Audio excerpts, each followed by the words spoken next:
And we're live. Oh. So, all the posts made so we can get into the actual show here. Okay. All right. Welcome, everybody, to the Old Man Gaming Hour. I'm Jake. As always, this is Josh. Hey. This week, we're going to talk a little bit more about 4th edition articles, including there's an Anatomy for a New War Scroll, the way they're going to look from now on until they change them again, I guess. At least in 4th edition, they rehauled the War Scrolls. We're going to get to first look at new clan rats. They released a few pictures of those models. And also some of the new commands you're able to do with your command points. Yeah. Lots to dig into. Yep. So, first off, why don't we just get this out of the way now? Please like, subscribe, hit all the buttons, follow social media pages, join the Discord. Nope, go ahead. Facebook, Instagram, YouTube now. New on YouTube today. So we'll see how that works out. Twitter. And obviously you can always chat with us on the Twitch feed and the YouTube feed. Yep. So each week we're going to try to do a little bit better. If you're tuning in this week, I am sure that the audio is already like 1,000 times better for you guys. And I haven't seen you phase out yet either, so. Yeah, I think I fixed my mic problem from last week, and I adjusted camera settings. So I think it's going to be chef's kiss this week. It's going to be perfect. Just book it. We can put a class out. If you guys need any YouTube or Twitch help, like instructional 101, it's not gonna be us, but you can find it online somewhere. What do you mean? I thought we were perfect. Oh, I mean, we're learning as we're going, but if you'd like to take a course, yeah, that's not what it was about. It would be someone else.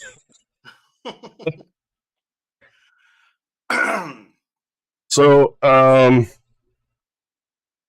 guess why don't we get into the, what you want to call it, the pre-show, the alternate topics before we get into the main topic here? Yep. So, in this week, what do we got for outside of Warhammer?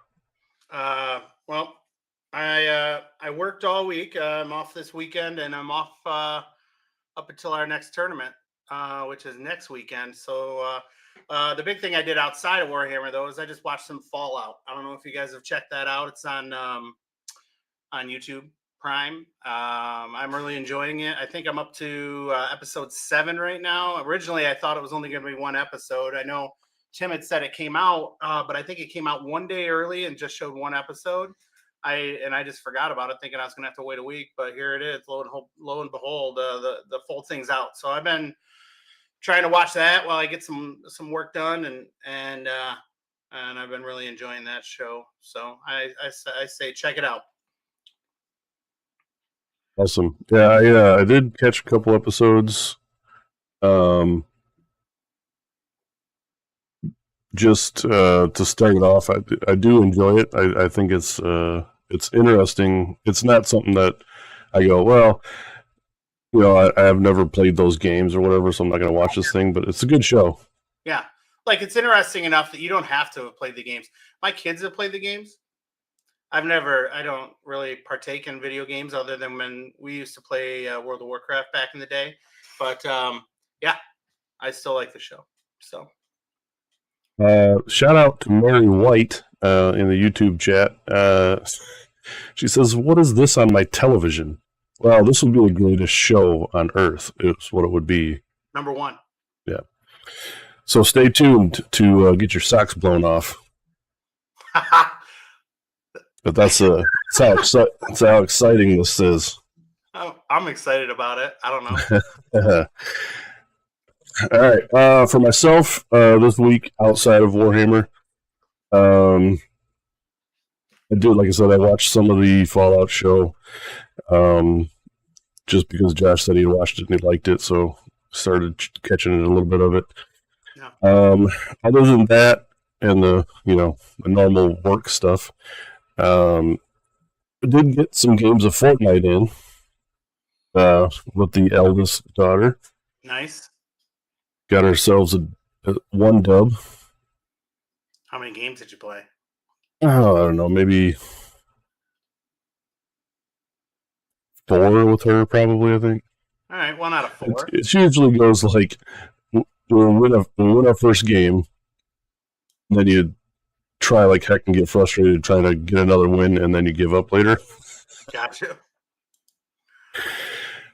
But, yeah, so I haven't done much outside of Warhammer this week. It's been a pretty busy week of doing Warhammer things. Yeah, me too. Which I guess leads us into our next segment is what is on our work desks as far as hobby goes. Yeah, on the work desk for me this week, I for whatever reason I decided to take a break from after I started painting those Chaos boys, and I don't know. I think it was just because some of the models that got taken from the line, I was just a little bit disheartened. So I started building models for Cities of Sigmar, trying to decide on a color scheme. Honestly, I have a couple plans for it. I'm thinking about doing. Well, Misthaven is obviously a pretty cool color scheme. It's got the blues and the grays and the whites. But I was actually thinking about doing like a one-off city and doing like a ode to Mordheim, new Mordheim, if you will. Mordheim's colors, I think it was like an Ostermark or Odermark or whatever. Before it was blowed up, it was the capital, and the colors of that city state or whatever were purple and yellow. Excuse me. I'm not necessarily in love with purple and yellow, but I was thinking maybe I could incorporate one of those two colors and doing like a new Mordheim. Just because I'm psyched about the new rats, and just the models kind of remind me of what a Mordheim army would look like. Plus, I've been reading on YouTube or not YouTube, but watching some videos on YouTube a little bit. People thinking that they think the next Warcry might be more similar to Mordheim, which would be really cool. So, I got the FIVA, so I've been kind of messing around with that. But I think I'm actually going to go back to building some Chaos Boys because I almost have that army completely built, and it'd just be easier to get it on the table and play around with it. Cities, I'm way off. So awesome. Well, either way, you got a project. Yeah, I mean, I got tons of projects, and I never finish any of them. I learned that from my dad.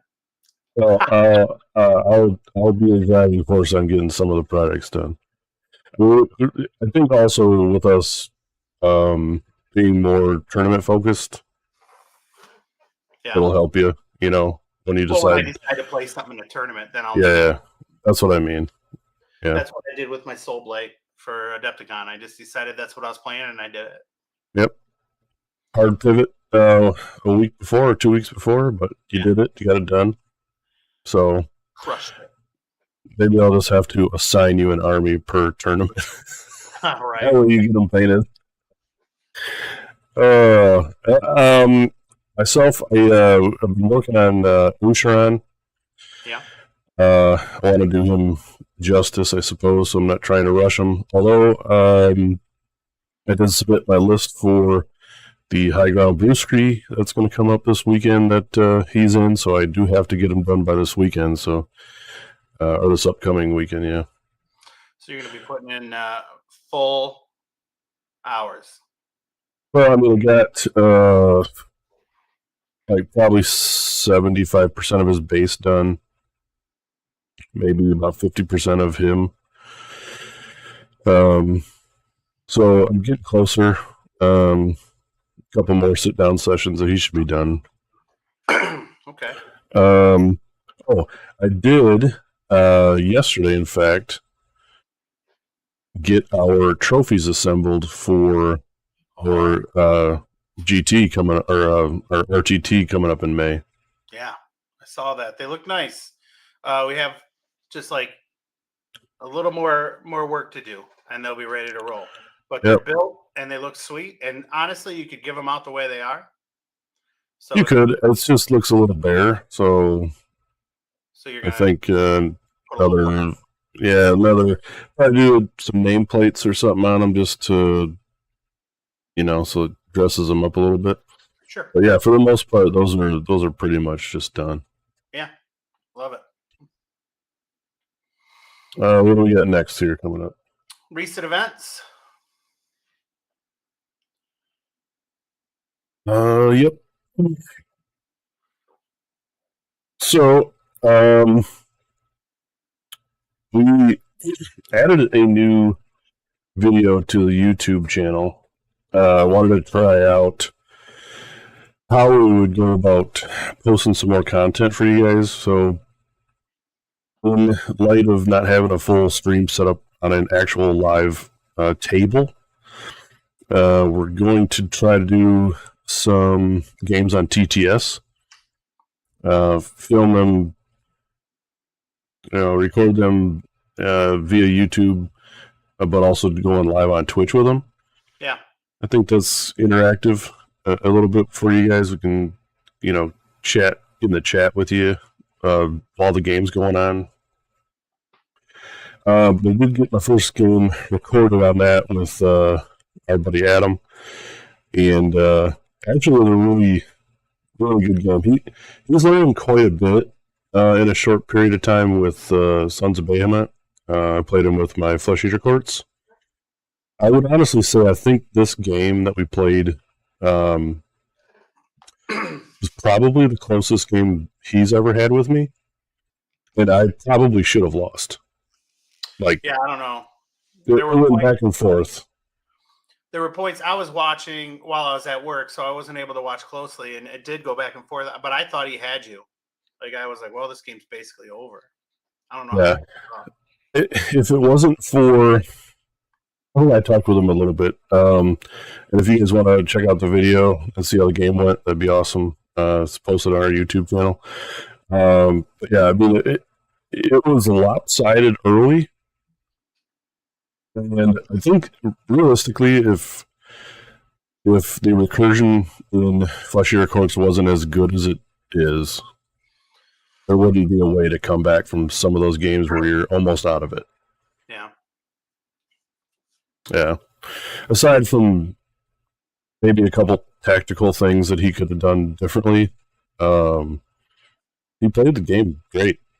So, shout out to Adam for putting into work and learning his Sons of Behemoth army. Yeah. Yep. He's getting better with them. I'm hoping to get a game in here with him soon so we could talk more, because I've played Sons in an event, and I played him quite a bit for a little while. So I thought maybe I can help him with a couple things, but I mean, I feel like he's doing well enough that he's probably better than I am with him at this point. I think if he just sticks with, it's probably like anything, if you stick with a certain list, you can do well with it over time. Yeah, you just figure out what it does well and what it doesn't do well.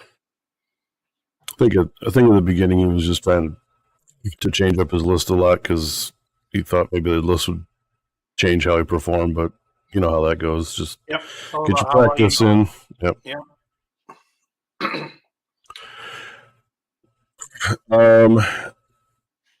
The other thing that's happening actually right now, as we speak, even, is our buddy Clay from Lexington, Kentucky, is running his first ever GT this weekend. It's called the Trash Clash in the Bluegrass.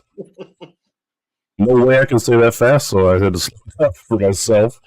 Yeah, but after day one, we find none other than our TO from Adepticon, Mr. Nick True, in first place with his Slaves of Darkness list. Yeah, we were talking about that list last night. It's a pretty cool list. Very hot. It's very hot. It's the beat your ass with 12 Vanguard list and Bellicor. So yeah, what else do you want? that's basically the list, and he's got a few small Warcry units in there and some Furies.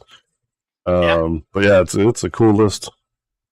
And congratulations to him for going 3-0 on day one. Only three 3-0s after day one.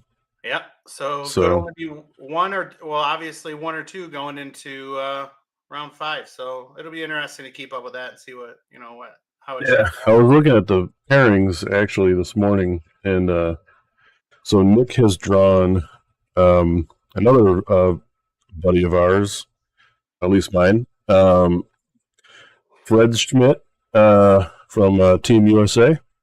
Okay.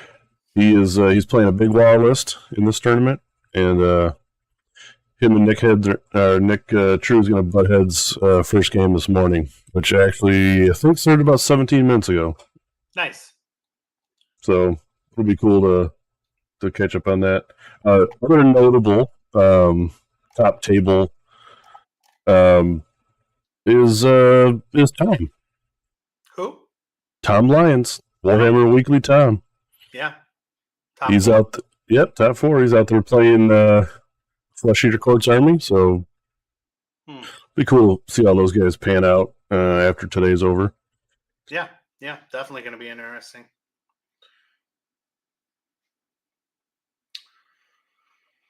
Okay, so those are recent events that we're either doing or covering.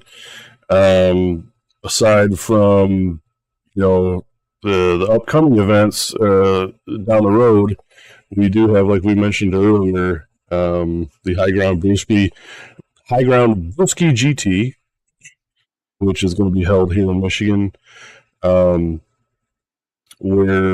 we're going to be at next weekend. So I guess that's a segue into next week's showtime. Oh, actually, well, how are we going to do that? We'll probably do it Sunday evening. Yeah, after the event, I would imagine. So since we're on the new schedule now for Sunday mornings, works out with the best fit for both of our work schedules.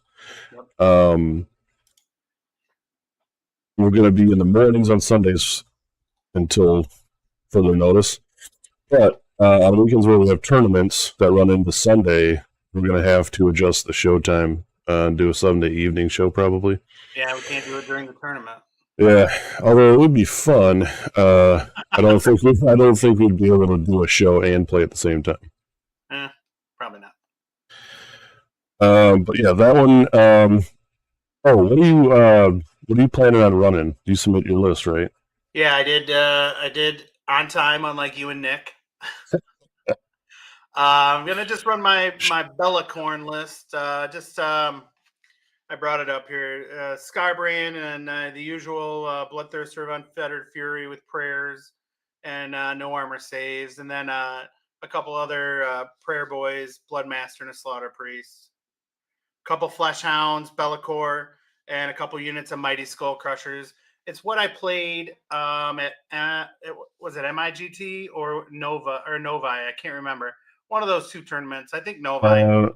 No. Nova, you played the Giants. Oh, you're right. So it must have been MIGT. Yep. I went 3-2 there with it, and it's ready to roll. Like I said, I've been working on the more like the Slaves to Darkness and then also the Cities of Sigmar. So nothing there is ready to go.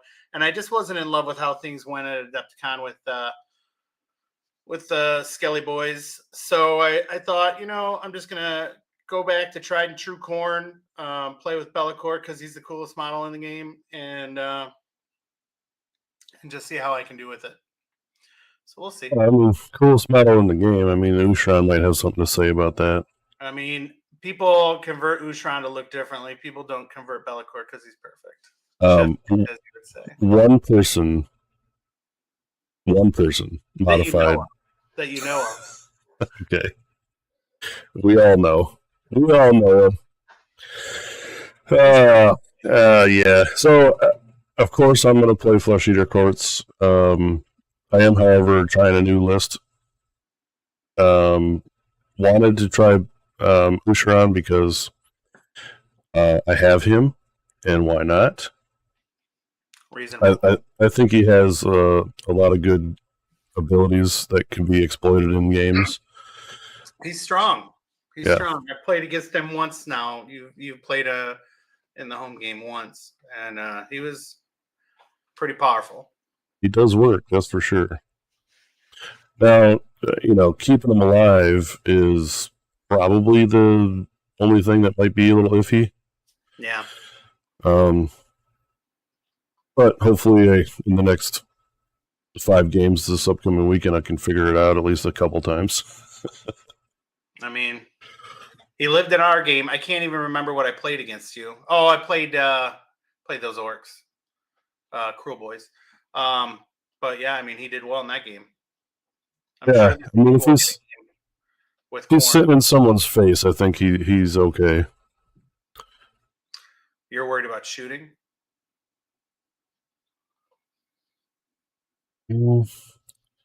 Maybe. Yeah, what I mean? Like, more wounds are just going to kill anything. So, I don't, he's not immune. So, we'll see how it goes. But, I'm excited for that tournament. Me too. We actually just showing my dad last night when we were putting the trophies together. The high ground guys always make really cool weaponry for their top prizes. Yeah. So they actually have a jagged Gorhaka, or whatever those are called, the two-handed orc brute weapons. Yeah, with the I don't have the box down here, but the orc, the bare-chested orc guys that roll in with the sword. So that'll be real cool, and it's huge. I've seen someone pose with it in a photo of theirs. Yeah, it's legit a two-handed weapon. Okay. You're not swinging that boy with one hand. So that's pretty cool. So shout out to those guys for always having cool prizes. Yeah. I mean, we'll have cool prizes too when we eventually someday run a GT. I don't know if we'll have that. Yeah. But I mean, we're giving out trophies for our RTT. So yeah, I mean, it's cool that you brought our RTT up. It's like you knew what was coming. So anyway, we're running an RTT at our local game store here in May. Yep. Currently, as it stands, we are full on players. Psyched. Full 20. So yeah, actually, it was pretty amazing. I think at least for the both of us to host our first ever event that we're going to run, and it fill up basically immediately. Yeah. I mean, it was maybe like 2 days, something like that. It was full. Right. And we had a couple drops, and then it still was full. Like, people just was like, "Oh, I'll play," and so hopefully that remains. I mean, there's always going to be drops in any tournament, but hopefully we'll keep the cap at 20. If you want to join the wait list, where would we go? Well, you can go to the BCP link. It's on any of our social medias. We've posted about it. Also, if you just want to shoot us an email to get on the wait list, you can do so and email us at oldmangaming734, all one one word, at gmail.com. And we'll keep a wait list going in case, like I said, we probably will have another drop or two before the event rolls around. I mean, we got about a month and a half. Yeah. Well, yeah, a month and a half. But we also have some buddies that said they're willing to drop if people want to play and just help out with the tournament. So, like part of our squad. So, I mean, the opportunity is there. If you really want to come to Montucky and play some Warhammer with the Old Man Gaming crew, please come by and we will make a spot for you. Yeah, so we're trying to make it a fun event to attend. And we've been to plenty of RTTs that you just walk in and you play at the store and then you go home.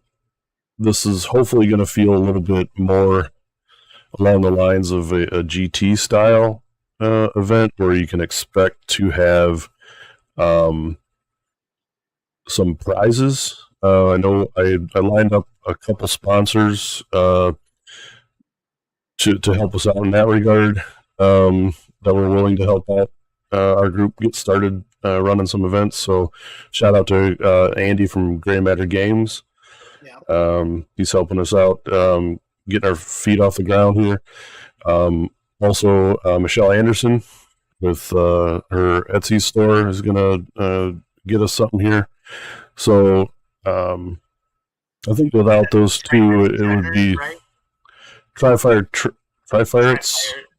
Yeah. Yep, we have those links in the show notes always.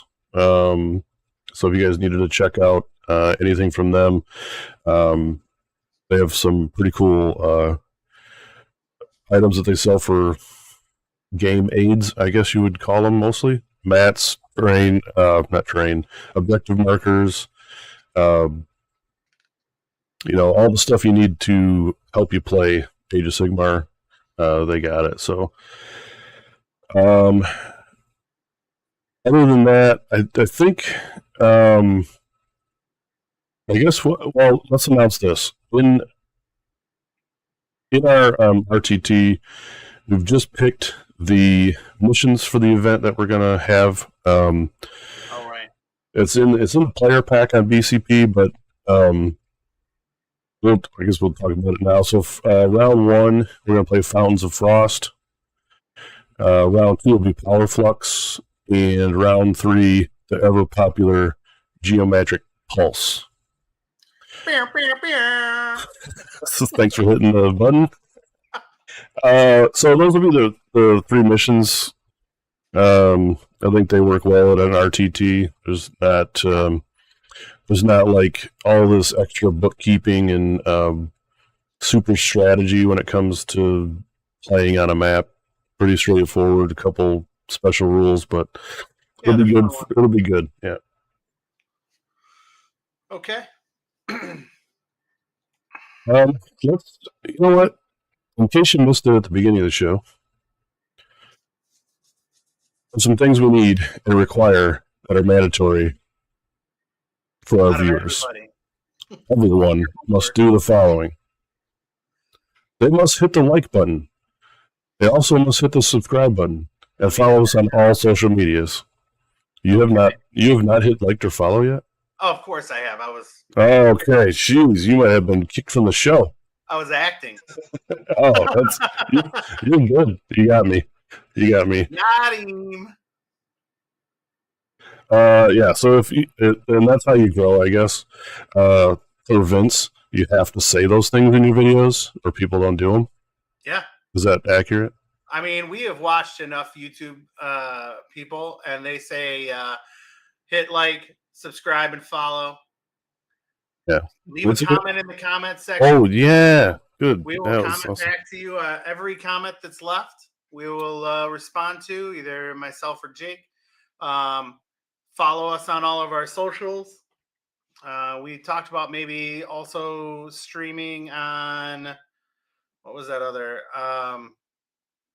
social media thing that you were trying to eventually maybe stream them live on TikTok. On TikTok, thank you. I could, and we'll see if that pans out. You have to apply, and well, we're not there.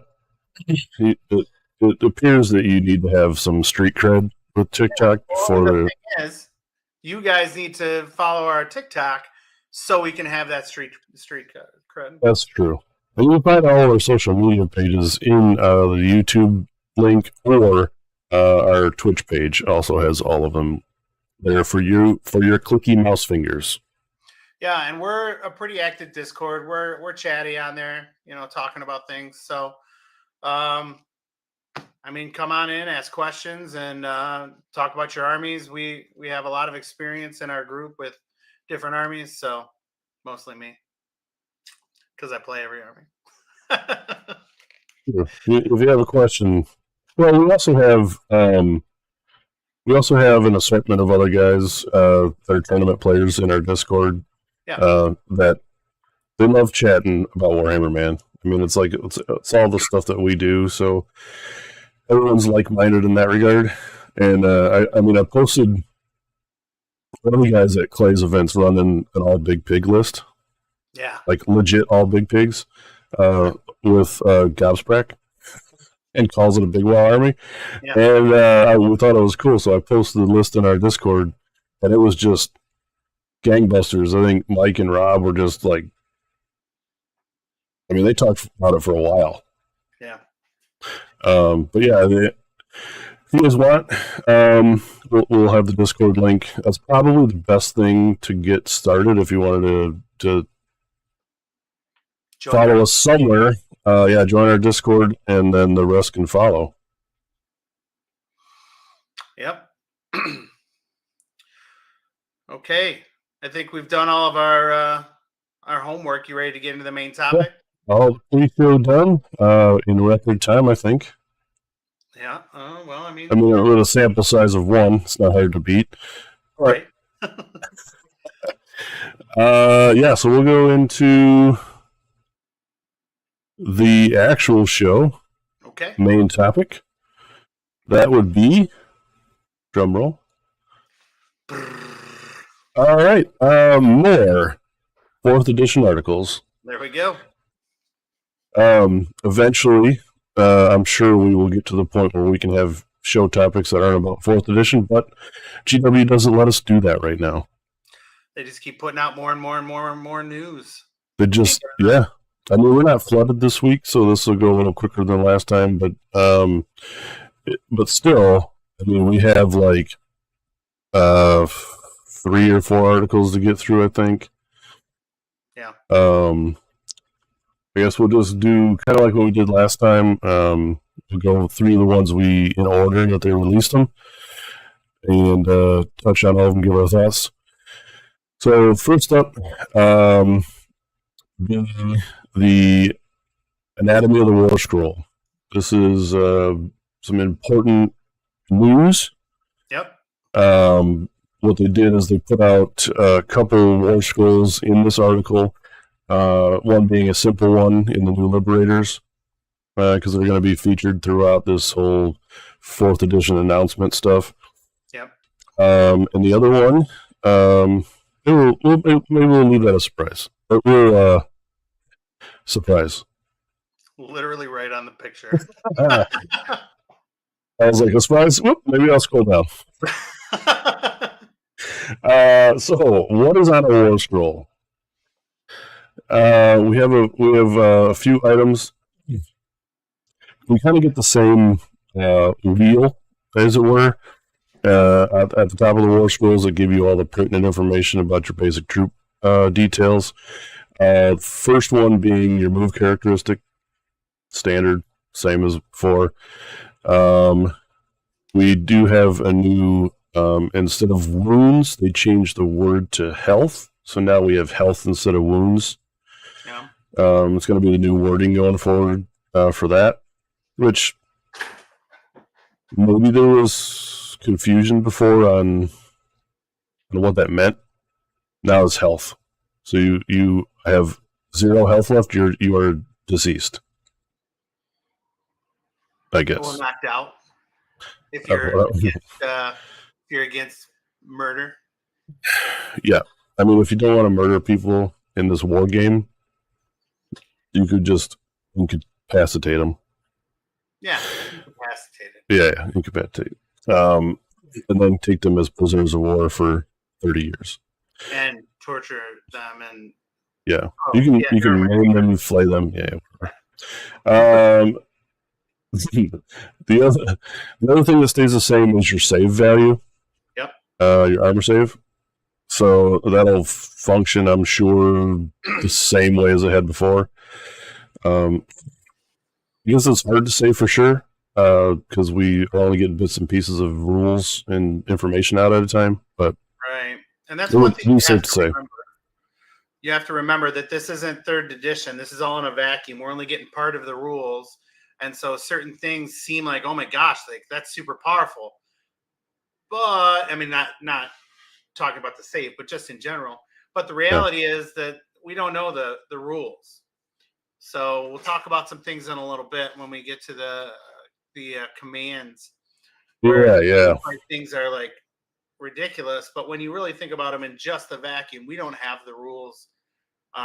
They're changing the game from the ground up, and so things could be completely different. So they may seem powerful because we're thinking about them like in third edition, but this isn't going to be third edition. This is going to be fourth edition. So so things could be completely different. Correct.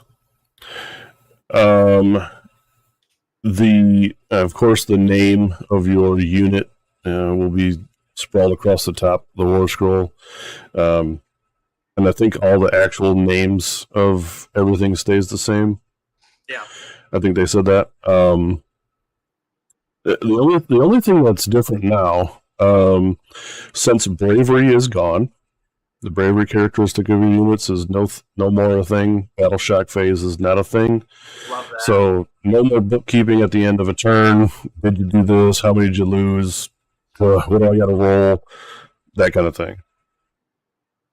It is now called control. So what this value states is the amount of what your control value is on an objective. So in this case, Liberators are worth 1 control point per model. Yep. So a unit of 5 of these bows would count as 5 if they're all on an objective. Self-explanatory. Yeah. So I guess we're going to see things that will modify this value. Safe to say? I mean, we have stuff that modifies move, health, saves. Maybe. I mean, not to look forward. They didn't really give a command per se that modifies it. But I believe I've seen somewhere where like a unit, if it's on an objective in their own territory or something like that, or I think I read somewhere if you charge in a turn or something, they get it. They count as 3 for that turn. Right. Since it's a value on the war scroll, it can be modified. Sure. Is what I'm going to get at. Yeah. Right. In the general sense. So we'll see how that happens going forward. I think we got a little sneak preview on this Liberator war scroll for that. But we'll get to that.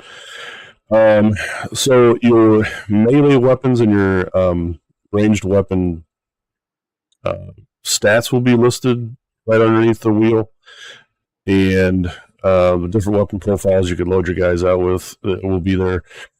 I don't know exactly how that's going to go per se. I don't know if weapon options are a thing of the past.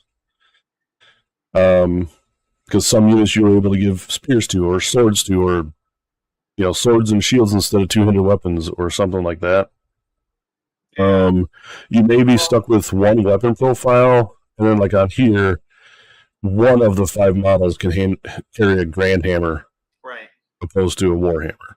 And if you notice, the models that are pictured there have 2 hammers, but I read somewhere that is literally aesthetics. It's you model your guys how you want, but they have the stats that are listed. So even though you have war hammers, if you wanted to equip your dudes with 2-handed swords, they have the weapon profile of the warhammer. Right. So the other thing that is different as far as the weapons go is there's a new category for abilities for the weapons. I'd imagine that some are probably just blank. I They don't do anything but normal attacks. However, the ability for the Liberators here is crit mortal. They did talk about, I think there was 7 different combat abilities that they hand out. So crit is just meaning on 6s to hit. 6s to hits are always critical hits now. And so that's what they were talking about, where they have universal abilities. Crit is one of the universal abilities. Yeah. So, and this makes it so much easier to freaking tell what stuff does because it's not embedded in a War Scroll paragraph. Right. Now it just says, you look at the weapon and you go, oh, I get crit. So any 6s to hit is a crit. And what does the crit do? It gives you a mortal. Boom. Boom. Done. Right in the profile. Yep. So streamlining that is awesome. I do love how the new War Scrolls are going to function.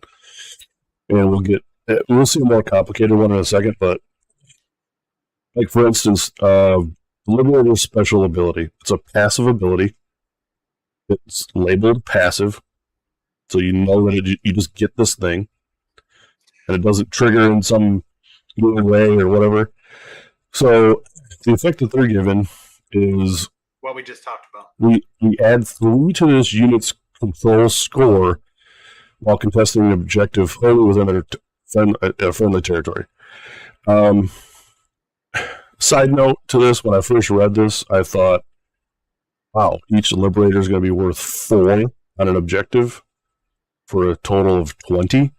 No, I think it's 8. Right, but when I originally read that, I went, whoa, those dudes are going to be hard to move off an objective in their home territory. The way this is worded, but I misread the first time, is add 3 to this unit's control score. Okay? So the control score is 1. Right. For the unit, you add 3 to the unit's score, not the model score. So you're just going to take the 5 that they're worth plus the 3 extra, and they're going to be worth 8 if they're all on the objective. Okay. So, don't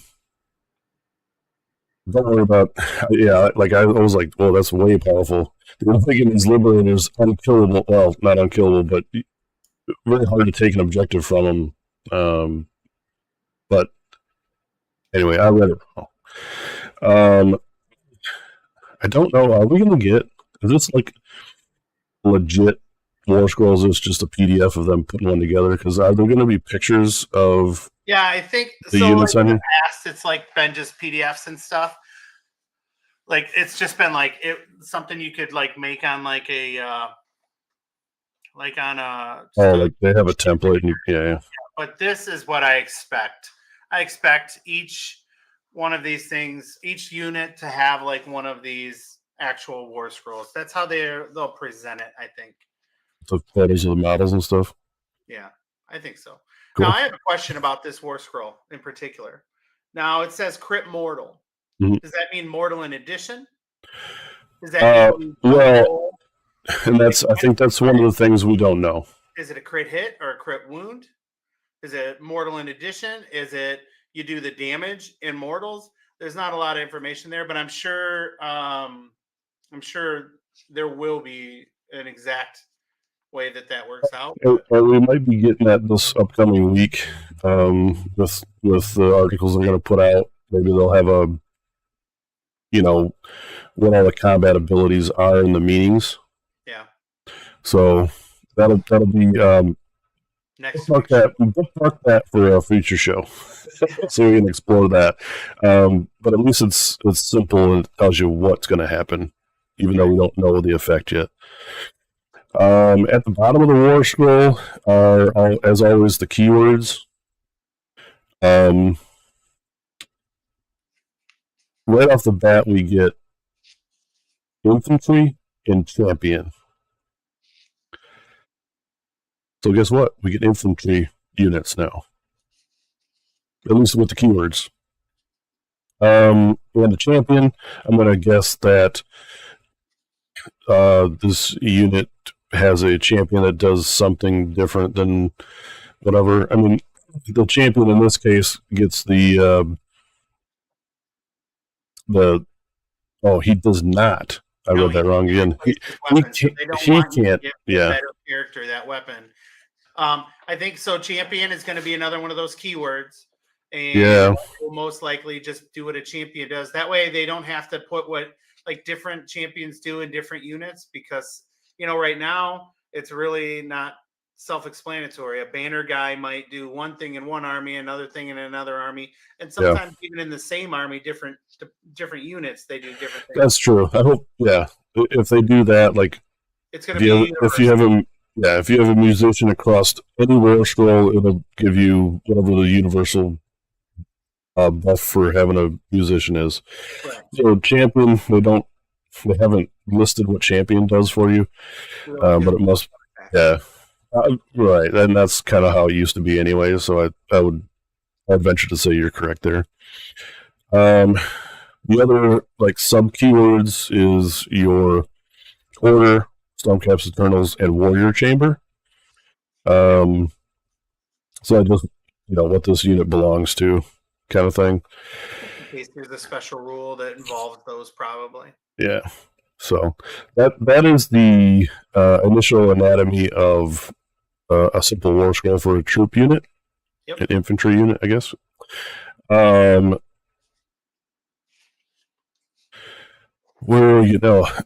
So I guess this makes kind of sense in the turn phases. All your abilities on your war scroll will have one or more of these different color coded title bars that tell you, like, if it's gold, it happens in the hero phase. If it's silver, it happens in the movement phase. And then it will list out, like, how the effect gets triggered.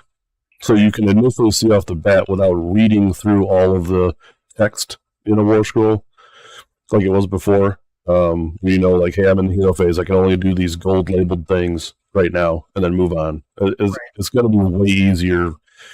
Speed up games, I think. Yeah, and I think that's the ultimate goal. Is like, I don't know how many games you've had where, you really just can't get all 5 turns in a tournament. Yeah. Some you can, but a lot of times you have to talk out the last turn, or whatever. Hopefully, this gets it to the point where everybody can finish their games, at least, or get real freaking close. The ability icons are going to be standardized now, whether it's a movement, offense, defense, shooting, rally, special ability, or control ability. With these symbols, those will also be labeled on the bars on the war scrolls, so you can tell what kind of ability it is, in which phase it is. So just an example on that last war scroll, the end of turn one there is purple. If you go back up to the lib, that ability is a passive ability that happens in the purple phase, so the end of the turn phase. So that's when it happens. It takes effect. Yep. So just in case it's necessary to know when that happens, that's and that's what I mean. Like, while you're going through your turn, you don't even have to look at that thing until the end of turn phase, right? It's helpful to know what it is before that, but you don't have to figure anything out and read through the text and do calculations and stuff during any other phase other than what it's listed as. Yeah. It also has the circle there. I'm not sure what. Yeah, that was the control abilities icon. So you know that it's a passive control ability happening at the end of the turn phase. Boom. Easy. Yeah. Easy. All right. So, as we alluded to the teaser, we have the War Scroll for Nagash. Now, this is a complicated one. This is a God tier model War Scroll. So, initially off the jump, you're going to go, holy crap, it's way more stuff to read through. However, don't get overwhelmed with how this looks, because, like we said, all of the categories are color-coded. They tell you when it happens in the text in the color-coded bar, and then you can get into the reading of the text to see what the effect is. Also of note, at the bottom, if you look, excuse me, this is the Ozark Bone Reaper Nagash. That True. doesn't mean that this will be the same one for every army. Hopefully it is, because that could get real weird and complicated. But this one in particular does say Ozark Bone Reapers on the bottom. So in theory, this is only usable with the Ozark Bone Reapers. Now, does that mean Nagash is only a Bone Reaper, or does that mean they'll have individual ones for each army? We don't know, but something to Well, take note of. yeah, I guess that is kind of up in the air, and maybe they'll have a war scroll per army that he can fit into. Um, I'm pretty sure allying in things are gone, I and that's think what isn't that why they kept the regiments of renown things around? Yeah, I think that I mean, they haven't really officially said that, but it seems like that is the rumors and the discussion that they are going to let you ally with regiments of renown, Yeah, and you won't be able to just bring individual allies like you've been able to do in the past, which I'm a huge fan of. Play the army yeah, that is in your damn book. that's true. I mean, hopefully, list building isn't hindered as far as like being creative. And I think there's a lot more creativity in the way that, like we explored last time, on how you would list build with your heroes and their retinue Yeah. type of things. Other than trying to, well, if I pull this unit from this army and ally them in, and then we'll pull this other unit in from this other army, and then you have a list that's like 50% allied stuff, and it's not really like a core Right. whatever army. Um, let's start off with Nagash here and run through this just so we can get an understanding of how these things will function. So he's got a 10-inch move, easy, 18 health, 3-up save, and a control value of 10. I think this will be pretty standard for how a Like a monster. a monster. I was searching for the word, like a monster would work. Monsters have count for 10 objectives now, so I think that'll stay the same. He's got a couple of weapons, standard little profiles on the stats, and notice a dash in the ability column. So these weapons of his have no special abilities, no crit values or anything. They're just straight up attacks with the damage. Yeah, easy. Now, when we start getting into the things on his war scroll, we have a passive ability. So while this unit has 10 or more damage points, subtract 3 from its power level. So I think that's another one of those things that needs to be explained in the future as power level. I'm going to assume, for the time being, that the power level is his ability to cast spells. Yeah, like maybe the number of spells he can cast. It's hard to tell per se, like for real, for sure. Yeah. Like it could be the number of spells. It could be also bonus that he gets to casting. It's really hard to tell. There's nothing on there that I. Oh, actually, it says he's wizard in the keywords. It says wizard 9. Yeah. So that's probably the number of spells he can cast, but which might be power level. It also could be power level. Like right? what is his power level? I.e., how many casts can he do? Right, something like that.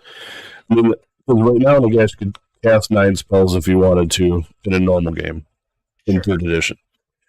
It's with pretty good certainty that they kept that, and his power level is a 9, meaning he can cast 9 spells. Yeah, it's also important to note that we no longer have like the monster table where you get worse, you degrade over time.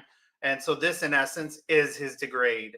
While he's taken, he has more damage, so his health is down to 8 or less. You subtract 3 from his power level, and that's the only degradation that he's going to get. Well, let me throw this curveball at you, because this is something I just thought of just now. What if power level is a universal monster table, and instead of having an individual monster table per monster that says, oh, you get less attacks with this guy, or you get less damage or less movement or whatever, it's spelled out on a universal table. And if your power level in this case is 9, you don't get any debuffs. But if you take so much damage, you may then go and say, oh, well, he gets 1 less attack for melee things, or, you know what I mean? Like, just as a general sense, where there's just one universal monster degrading table, and it has certain things that every monster, if they take X amount of damage, gets -1 attacks at a certain level. Yeah. Or whatever, you know? Yeah, I don't know if they'll do that or not. That'd be interesting if they go that route. I really think that it would, like, otherwise he doesn't really have a power level other than his wizard 9. Well, I think, I think in this case, it's probably geared toward his casting, but I don't know. It's just something else. Yeah. Yeah. Because they've said over and over and over that they want to make everything more universal, so nobody ever has questions of what this does versus that, and what army and what guy and whatever. So yeah, maybe. I mean, we'll have to see. He's got another passive ability that happens in the hero phase, indicated by the gold bar.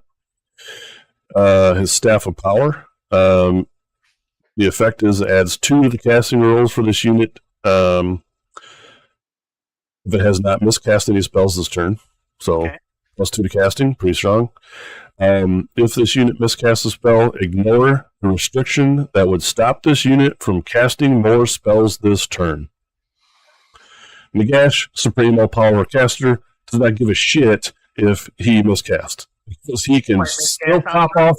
He can still pop off all the things.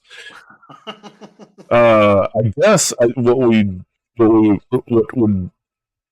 first initial thought I would have is say, okay, Nagash, you miscast on your first spell. What does casting do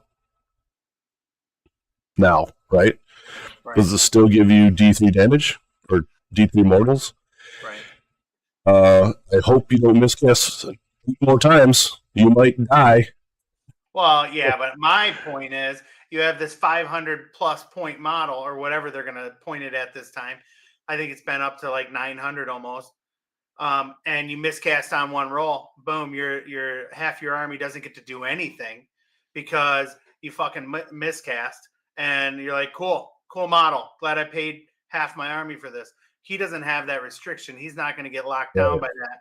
Like, you mess up on 1 bad roll, the odds of you, I mean, you're not going to roll a 2 and a 2 and a 2 and a 2 and take fucking. No, you won't. But you know what I mean. It's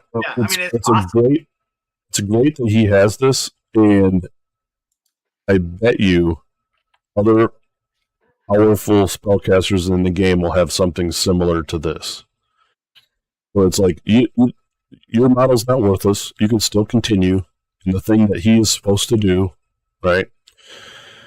I mean, I could think of one other model that would get this, which I hope that they don't, and that'd be the Toad in a Chair. He's egregious as he is, and if you miscast on blowing yourself up once, I think that should be the end of him.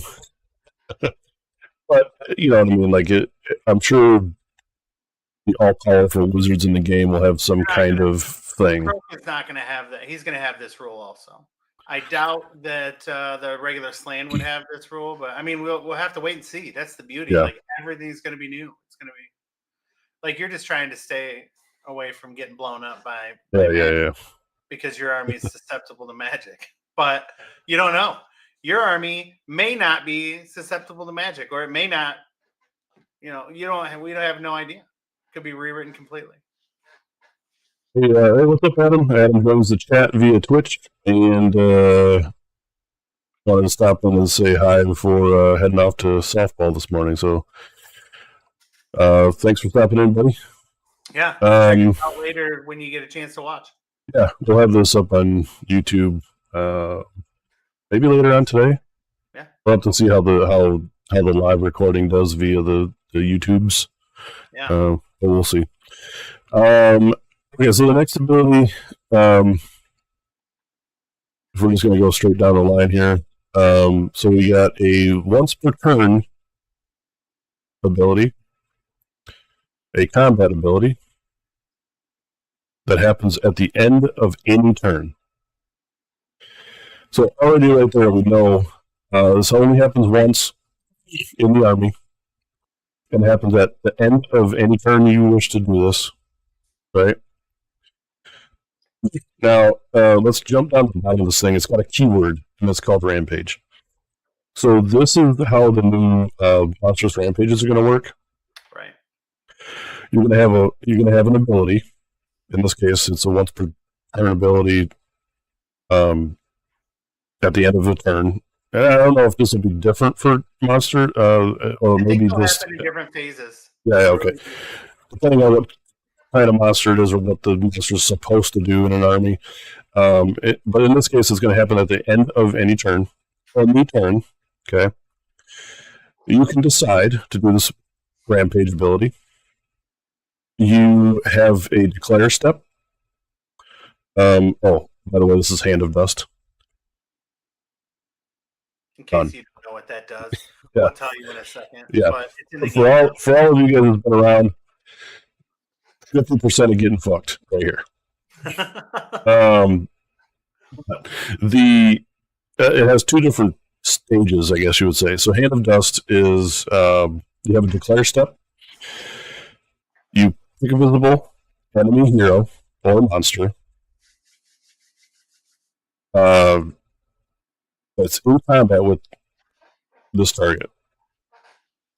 So, did it used to be in combat?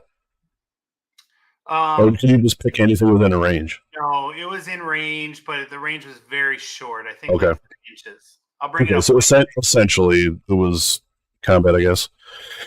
So anyway, you pick a hero or a monster, and that's your Declare step. The effect is you hide a dice in one of your hands, or under a cup, or a container, whatever. Yeah. The opponent must pick one of your hands or one of the containers. If they pick the one hiding the dice, this ability has no effect.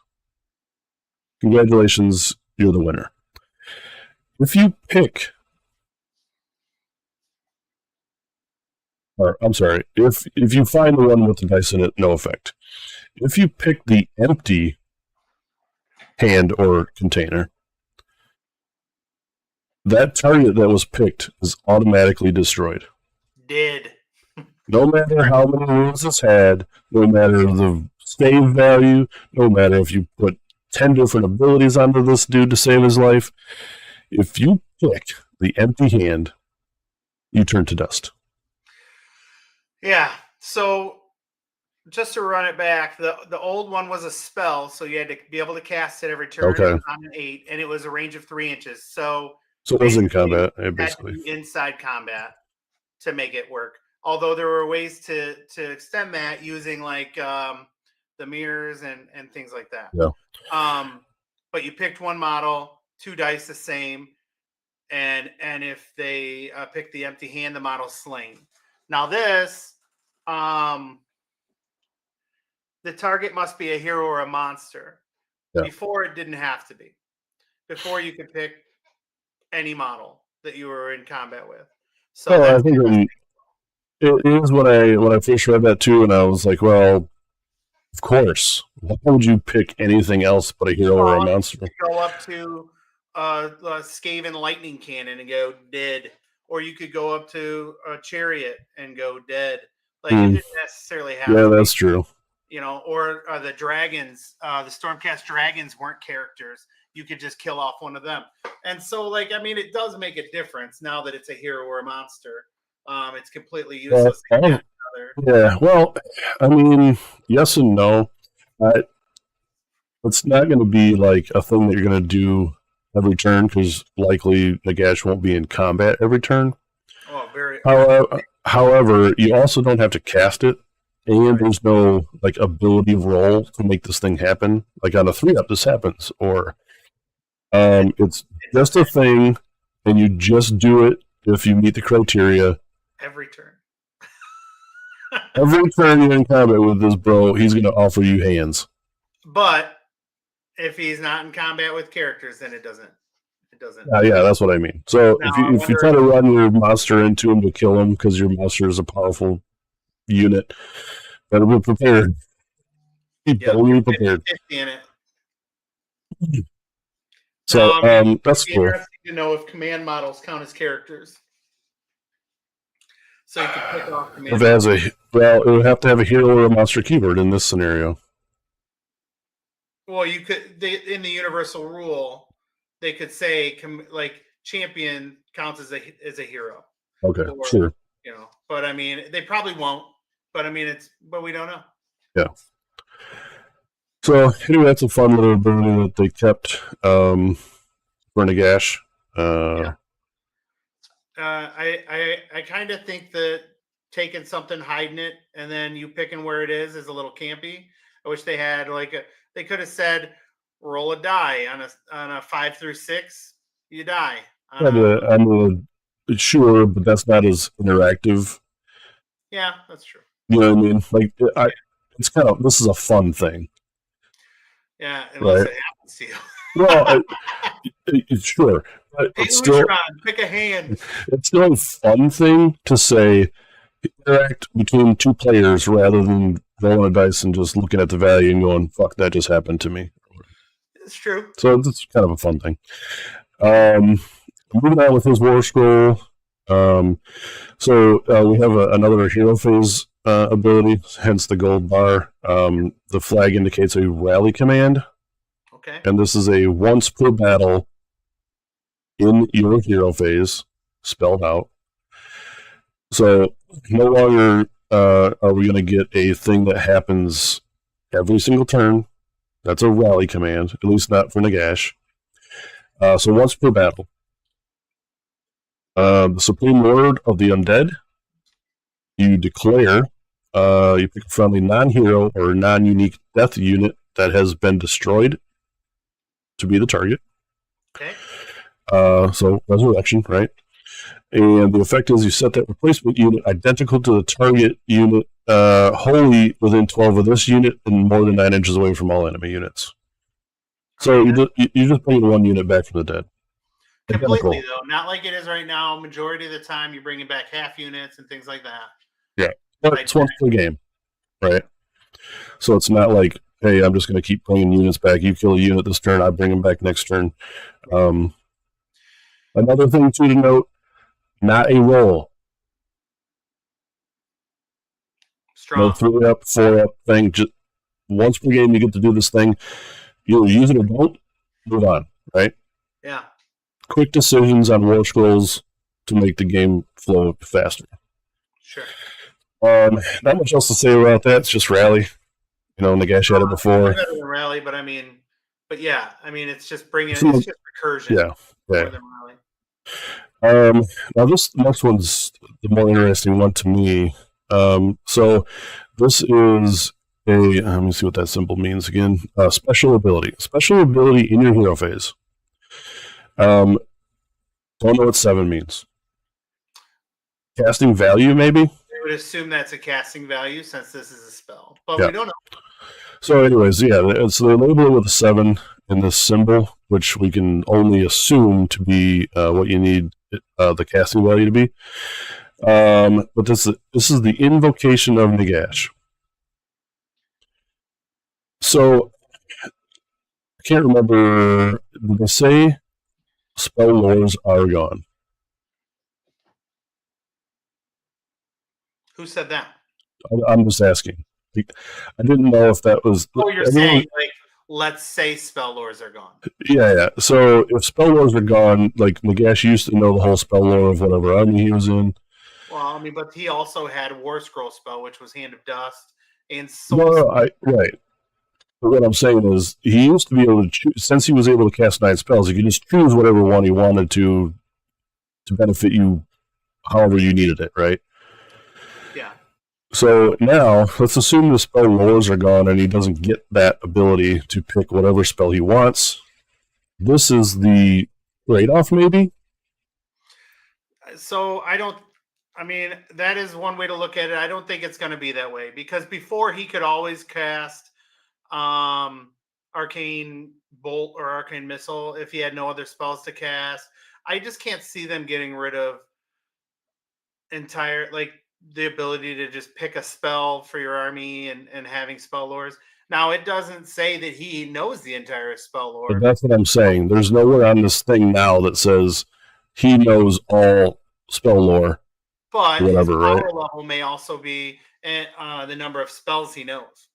That's how it was in Old Hammer, like fantasy back in the day. Okay. You knew a spell for your power level, at which point he would know the entire thing. He was able to cast every spell basically once. And then this particular spell, it says you can cast it over and over. So that's what I was going to get into is when we read through this spell, it would make kind of sense to speed up the game. It limits your choices, but it gives you options, is what I'm getting at. Sure. This so, spell gives you options, which is cool. So how this one works, in the declare step, you say that this unit's going to cast the spell. And he can cast this more than once per phase. So you pick a visible unit holding within 18 that has not been picked as the target of this spell this turn. And then you make a casting roll of 2d6. Okay? Easy. You cast the spell onto a unit that already didn't get an effect from this thing. We're going to assume that you need a 7 to cast on 2d6. But you get +2 to casting because of his other passive ability. So really you need a 5.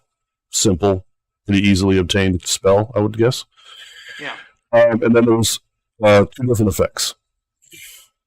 So if the target is an enemy unit, inflict D3 mortals onto it. Yep. Okay, easy. Damage dealing spell. Sure. And if you can do this 9 times. Yeah, but it's against pretty dangerous. Well, sure. But it doesn't mean there's not 9 different enemies within 18 inches of them, or units. So you could get chip damage with this guy.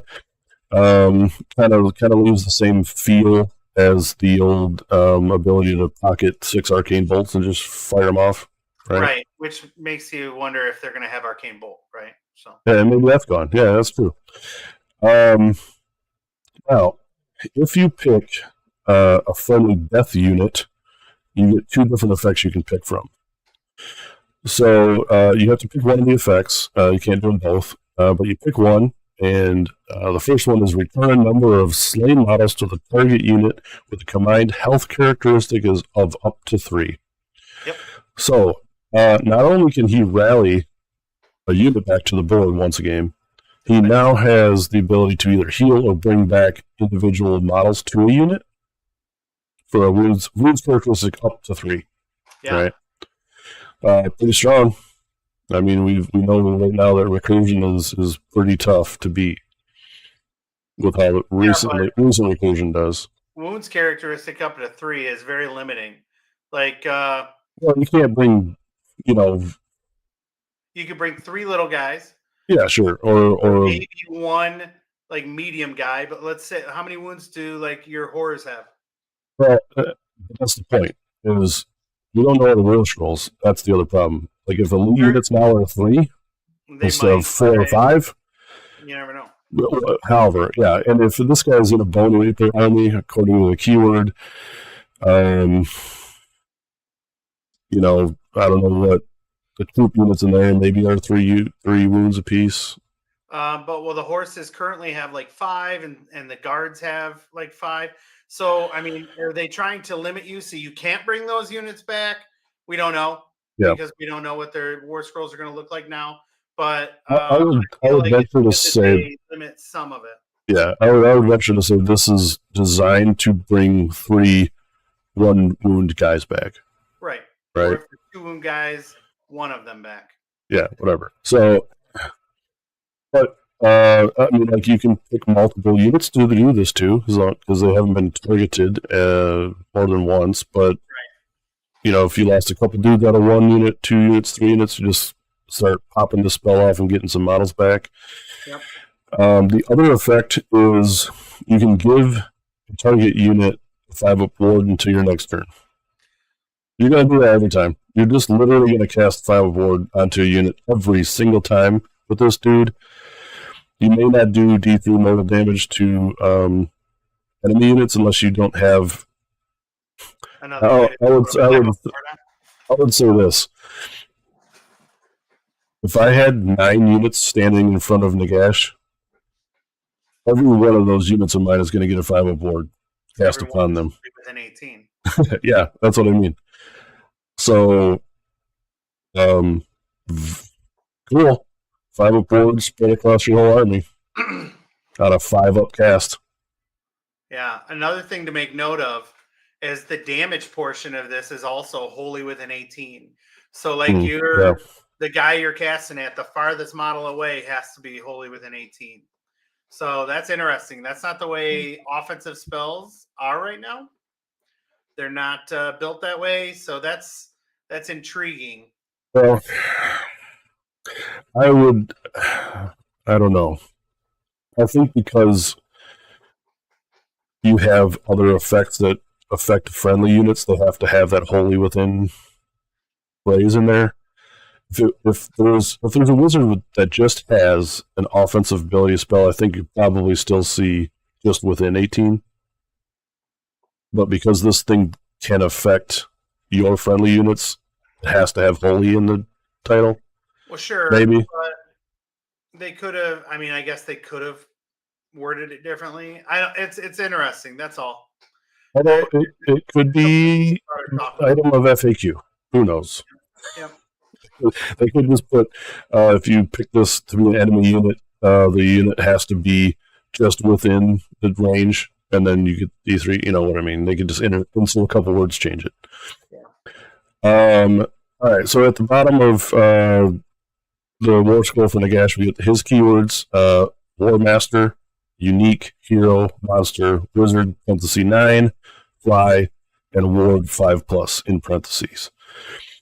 So I think most of those are standard. We're used to that. A wizard value of 9. I think we've touched on that in our thoughts. What are your thoughts on ward being a keyword, and then there's a parenthesis? It's just easier. You don't have it up in the text. It's just right there.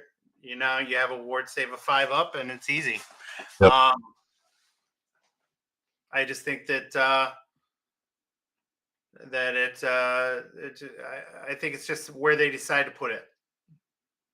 And it makes sense there because it removes it from having another paragraph of text or something that says, right, this unit because of blah blah blah blah blah, and some bloat text. Well, and also just say an ability that works in different phases and stuff. Or it is an ability that works in different phases. Yeah, well, it would have been the same thing, I guess, if they would have just took 5-up ward, the ward 5+ from keywords, and stuck it like somewhere in the main thing where your saves are.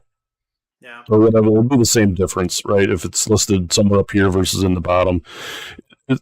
He said it's basically just saying this unit has a ward save that may be different from anything else. He just has this thing. Right. And we touched on this earlier. He is a death keyword and an OCR Bone Reapers keyword here. We don't know if he's able to go in other death armies, if he will have different keywords. Although I would suspect this is keyworded as this is the scroll pulled out of the book of OCR Bone Reapers. I agree. So he has to probably have this keyword in order to get allegiance abilities put on him, whatever. If this scroll is in, let's say, a Flesh Eater Courts or a Night Haunt or whatever Soul Blight, I guess he probably wouldn't go into Soul Blight. He could be in Soul Blight. I mean, I guess so. Yeah. Either way, I mean, he may have another page in their armies with keyworded army insert here thing, so he can benefit from whatever things that they have. Right. So anyways, that was a little long-winded, but I think it was important to note how the war scrolls are going to look going forward. Um, it's a little bit to read through all at once, but like I said, when you're playing a game, you'll know like where to look immediately via the colors and what the thing does before you even read any of the actual text. Yeah. So hopefully it'll streamline a bunch of interaction and gameplay. Yep. I think it's going to make things a little more smooth. Yep. I kind of almost wish we had Clay on the show this week just because of this next article. You would have seen his cheesy fanboy face light up, I'm sure. When we had Adepticon, this man stood up, yelled profanity when. Did you see his face? Yeah. When we watched the trailer for the 4th edition, this boy got so excited. It was like a kid Christmas morning. It was crazy. They did release the new Clan Rat models, and Clay being such a Skaven fanboy, this would have been good to have him on. We'll get him on one of these days, I'm sure, but he's running an event, so he can't be bothered. At any rate, these are the new Clan Rat models. This is the command core of the unit, I suppose you would say, with the bell guy, the unit champ, and the banner bearer. What do you think, man? What do you think of the new models? I like the new models a lot. I own a lot of Skaven. To me, I think they look nice. I think that I'll probably get some of them and incorporate them with my old ones, to be honest. I really think that they look really good, but I think that they look similar enough that now I'll have to see them next to each other to be 100% sure, but they look almost similar enough that I think that they'll mix and match okay. Now, I like the models. They look nice. I think they can be painted really well. I'm not in love with the scheme that GW went with here, but I mean they're beautiful models in line with everything else that they've been putting out. Over the last couple of years, everything's been upgraded, and Skaven is due. So I'm excited to see what they do, because I've also been a pretty big fan of Skaven and tried many times to make them kind of work. Since I've been teaching you, and they never really been able to. I've never really liked them on the tabletop, so I haven't played with them. Like a more competitive fashion, but I know I've played them against you a number of times, and so I'm hoping that they do some more cool sculpts like these. I think, do they show more sculpts in this particular? Yeah, we'll scroll down and check them out. These are just, I think, the command versions. Yeah, the command cool. I mean, the bell is cool. It's like in theme with the army. The banner, the tattered looking banner looks cool. I'm gonna assume that that's. Yeah, I'm gonna assume that this is free-handed. Yeah, you're probably just gonna get a flat. Yeah. A flat flag, so you can paint whatever you want on it. But yeah. Because it doesn't look like it's recessed or no, that's the symbol. Yeah, a sticker or a freehand, which I mean, it looks gorgeous. Yeah, it is cool, because I think that lends itself to the creativity of a player base, where you can, where you have some flat flags and banners or shields or something that has a flat surface to where it invites you to do a freehand if you want. So I think that's pretty cool. I do like these. I'm not into Skaven by any means as a play style or an army for me aesthetically, but I think they look good. And like you said, it was still pretty amazing to me when I first started learning this game a couple years ago. That you were like, yeah, Skaven's models have never been updated. They came from Old World, and they're the same thing as they always were from the I bet 90s the or whatever. oldest model in the game right now is in the Skaven line. I'm sure. I think it was on one of the models that are getting removed. Yeah. Like the Poison Wind Globadiers and things like that. Those models are all metal from like maybe even as far back as '89. Yeah, that's crazy to me. But at least it seemed like GW has made an effort in recent times to update sculpts or provide armies with newer sculpts, and parts of ranges that are new to where you go, at least you can look at it and go, that's fucking cool. That right there is why I play the game. Yeah. To push around these little toys that look cool to me. Right? Yeah. The other versions of these dudes are here. I mean, we get a couple of just regular poop dudes, a little bit of armor-cladded dudes, eye patches. Yep, pretty typical for Skaven. Yep. And they just, they carry rusty, dirty weapons. Yeah, I mean, the paint job is good. It matches their other scheme. I mean, the models look good. But again, I think if you really were like, man, I already have 180 Skaven painted, do they look so good that you absolutely have to go out and buy these new models? I think you could buy some and mix and match, and it'll look great. Well, it's still kind of like what we talked about last week with the Stormcast line being trimmed. Yeah. You can still use your Stormcast dudes. They're all the same base size, and weapon options don't matter anymore, so you can just say what they are. I mean, no one's going to say, oh, you're not using the new clan rats, you're using the old clan rats. Like, nobody gives a damn about that.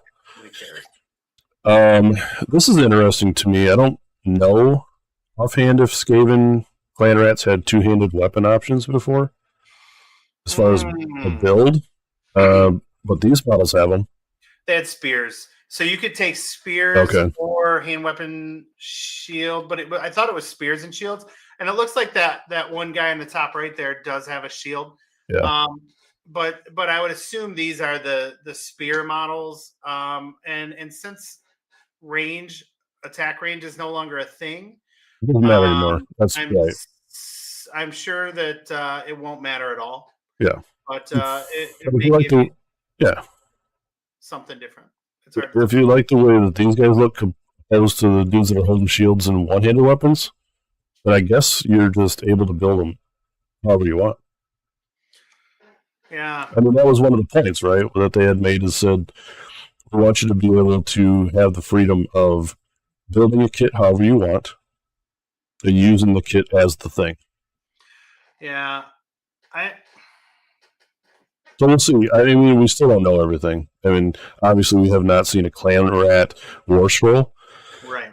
To tell if there's some difference in how you, whatever. I would assume no. I would assume if you like the look of these two-handed dudes, you build the two-handed dudes. That'd be my take. I assume it's all just going to be weapons. Here's a couple more dudes with spiked clubs and shields. Okay. Yeah, those models look cool. Yeah, still look cool. Skaven are amazing. They're a fun army. They have lots of different variety and list styles. Hopefully they keep that.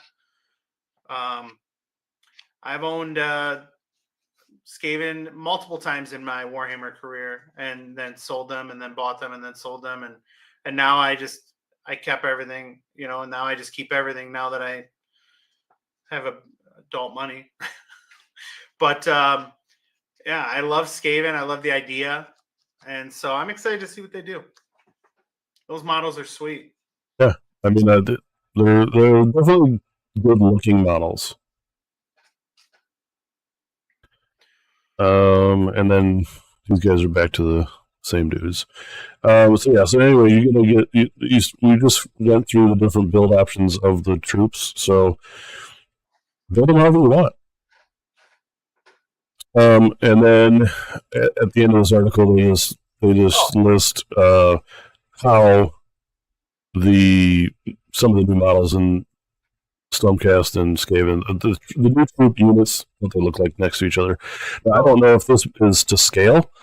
Yeah, it looks like If this is the like, guy on the left though is the old Clan Rat. So you can see like the new ones look better. It's probably painted a little nicer too. But I mean, if you had those two and they were painted similarly, like color wise, I think they would look okay together. I mean, they're both similar height. It's not like one's bigger. Yeah, I think, like you said, I think you can mix and match or whatever you want to do, or just use your old ones for that matter. That's what I'll do. I mean, I fall in love with the army. You're gonna get probably, how many Clan Rats are you gonna get in the starter box? 40? I was gonna say 20, but maybe 2 units. Depending on what else comes in there. I hope that they don't. Actually, I hope they don't do 20. If the unit size is 20, I hope they don't do 40 in a box. Yeah, for people that want to play Skaven, because you don't need those models to play the game, because you've already owned, like you said, 180 of them already. Right. They just leave it to one box, so you get some of the new sculpts, and then other things in the starter box that you want to have. Well, you definitely want to have Clan Rats, though. Like, they're the bread and butter. I'm saying, if you already own a shit ton of Clan Rats, you're not going to be like, oh, I wish that starter box comes with 40 more little idiots and then like 2 heroes. Well, and the other thing is they're usually monopose in the starter boxes. Like, you can't really necessarily, they're like the push fit guys, easy to build. So you don't have maybe as much of the varieties. So yeah, well, that might be too. I mean, maybe they give you 20 troop units, but not like the command module dudes. Who knows? I hate when they do that. Yeah, it could be a thing. We've done it before. All right. Well, anyway, that was the new Clan Rats. Sorry, Clay, that you're not here to enjoy this with us, but we're past that. And we'll go into the next item of business, which is the way that we interact with our opponents via commands. Yeah, commands, big one. So this is an interesting article, I think, where we see what you use your command points on.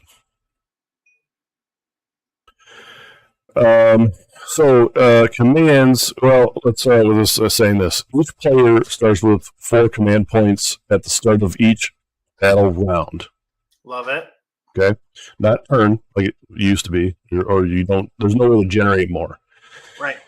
So you start with 4. You choose when you use them for the entire battle round. Your turn, your opponent's turn. There's 10 different commands you can issue that are all universal. And I think, how was it that you got one extra? Oh, you get one. Well, you get one extra. Yeah, which means, I guess we can just run through that. Anyways, if you're the underdog, meaning you have less drops than your opponent in list building. The first touched on that. The underdog was less points, or is it you also got 1 command point if you had less auxiliary, right? And that maybe underdog's different then. Oh, that's the catch-up mechanic. Okay, yeah. So anyway, let's just run through this so we don't get it all jumbled up. Any ability with a command point cost has a certain symbol, which is labeled here, and that is a command. Yep. Pretty easy. You see that symbol? It's going to have a number in the side of the symbol that says how many command points it's worth to actually spend or use the thing. Hopefully never 2. That would be I've seen one with 2 on it already. Have you? Oh, geez. Yeah. But I'm sure it's going to be one of those things where it's like, this is a powerful thing, and it's going to take 2 of your command points, right? Okay. Each player gains 4 command points at the start of each battle round, like we said. Yep. The underdog keyword has a way to gain 1 extra command point, I'm assuming, per battle round. Yep. Each unit can only use one command in each phase. That's kind of how it was before, so I kept that. And each command can only be used one time by each army in each phase. Oh, it says below down here. Yeah. The underdog gets one each round, and it's the player with fewer points at the start of the round. So if you're losing the game, yeah, game points. I thought when you said points, I thought you meant army points, and I went, that doesn't make sense. But yeah. So if you're behind in score, you'll get an extra command point for being behind. So you'll get 4 opposed to 5. Now, it's not to say that you couldn't get, because you're supposed to get 1 extra command point per round if you are less drops also, or less auxiliary units, right? Yeah, I thought the auxiliary units had something to do with it. I thought they mentioned it before. Yeah, if you take less auxiliary units than your opponent does, you get 1 extra command point per round. So essentially, if you're behind score, and you have less, auxiliary units, you could be getting 2 extra command points per round. So 6 compared to your opponent's 4, which might be... That's pretty huge. Yeah, it could be a huge advantage because, like I said before, there's no other way to generate extra command points other than these things that they're listing out here. So, like, army abilities, where, like, OCR would end up having 8 or 9 or 10 command points. Yeah. Things like that are gone. So, but this one's interesting. So each command can only be used one time by each army in each phase. Well, I guess it's kind of like how it was before. I was thinking, like, if I did it all about defense, you couldn't do one, but each army gets to do the one thing once. Right. Okay, so that is normal. You must pay the command point cost to use the command. So whatever number's in the symbol for the command ability, you pay that many points out of your pool of points, and then you get to do the thing. Pretty straightforward as far as how commands work and how you have to gain them. Kind of a neat underdog thing built into the game now, where if you are behind points or maybe you purposely go down by a point because you know you're going to need an extra command point next turn or something along those effects. There's some strategy in that, right? Yeah, I think so. I think you'd have to be really thinking ahead. That's yeah, sure. I mean, like, I'm going to lose on purpose so I can get an extra command point. Well, I need all out of turn. You would kind of do that already on certain maps that exist now for strategic advantage. Yeah, maybe. Yeah. Whether you get a bonus or you can remove an objective if you have less score than your opponent or something like that. So, just whatever. Okay, so the reactions. So using the abilities, it spells out how the timing is used on these things. For instance, there's 3 steps. Declare the ability. Tell your opponent which ability is being used. If the ability has a declare instructions, resolve them at this step. So like we've seen in the War Scroll for Nagash, there was a declare step and then the effect step built into the thing. So if you're picking an ability, and we'll see some examples here in a minute, but if you pick an ability, you declare you're using this ability. If there's anything you need to do with that ability that happens when you declare that you're using it, you just do the thing. Period. End. Hard stop. Right?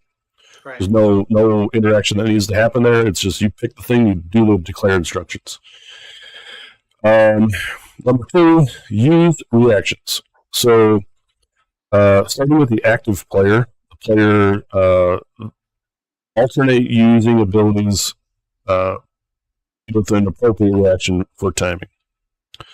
So say you were going and you declare you're using a certain ability, you do the declare instructions for that ability. At that time, we alternate if we have any reactions to the ability. That's how I read that, right? Yeah, and that'll be clear in the next one, in the first group. Number 3, resolve the effect. Follow the instructions of the effect of the ability. Okay, so this is important because In previous iterations of rules, you don't have any of this text in core rules or whatever. It was just like, hey, I'm going to do the thing. This is what the thing does. Well, what if I have a thing that does something? How do we? You know what I mean? Like there wasn't real like spelled out timing of things. Yeah. So I think this will take a lot of a lot of stuff that interacts together or in the same phase or type of things, like who does what first and shit like that. This is going to solve a lot of the. Yeah, Let's go look at the rules and then go, oh, you got to do this, then this, then this, and then we're done. It right? seems more like a Magic the Gathering style where things go on a stack and then they come off the stack. Yeah. And so it's just clearer. And I think that it's going to eliminate more confusion. Oh, good. Let's look at a couple of the commands that they're going to keep, being all out attack and all out defense. We can see that all out attack is a combat of action with the symbol, universal symbol for combat. The reaction is you declared an attack ability. So you're going to use all out attack, right? Used by the unit that is using the attack ability. Of course, you pick your unit to attack. You say, you activate a unit in combat, and you say, "Oh, I'm going to use all out attack," like you did before. The effect is add 1 to hit rolls for attacks as a part of the attack ability.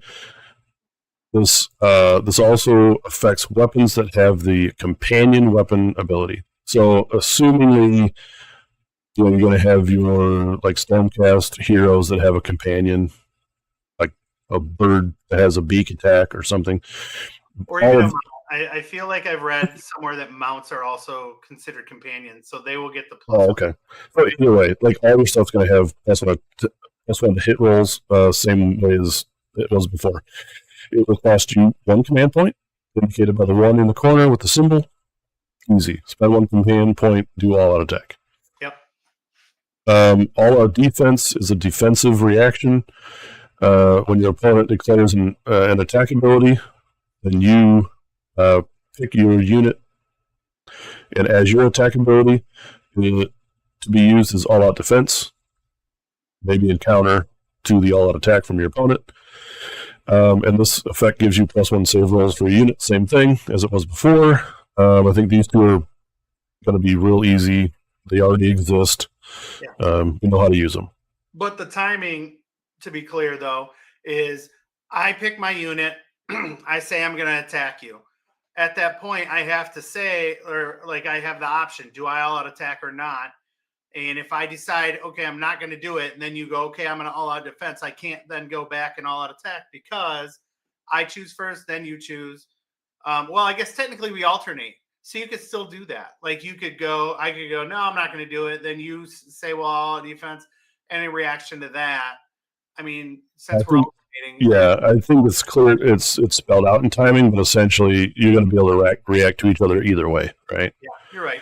I was thinking that it was very specific, but it's I think it would be a hard pressed thing to say, oh, you didn't say this thing. I said all out defense.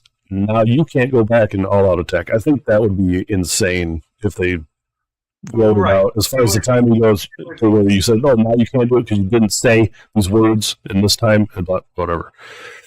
So I don't think that's yeah. You're right. I think it's just going to be in a reaction to one of these things. You can do a thing. Yeah. Right. Okay. On to the next one. Yep. We have at the double and forward to victory. Same abilities as we had before for movement, indicated by the white arrow icons. Again, both of these costing 1 command point to use. At the double, used by a unit using the run ability. Same thing. You declare the run. You move your character or your unit, and you add 6 inches to it because this is the auto run ability, basically, right? At the double.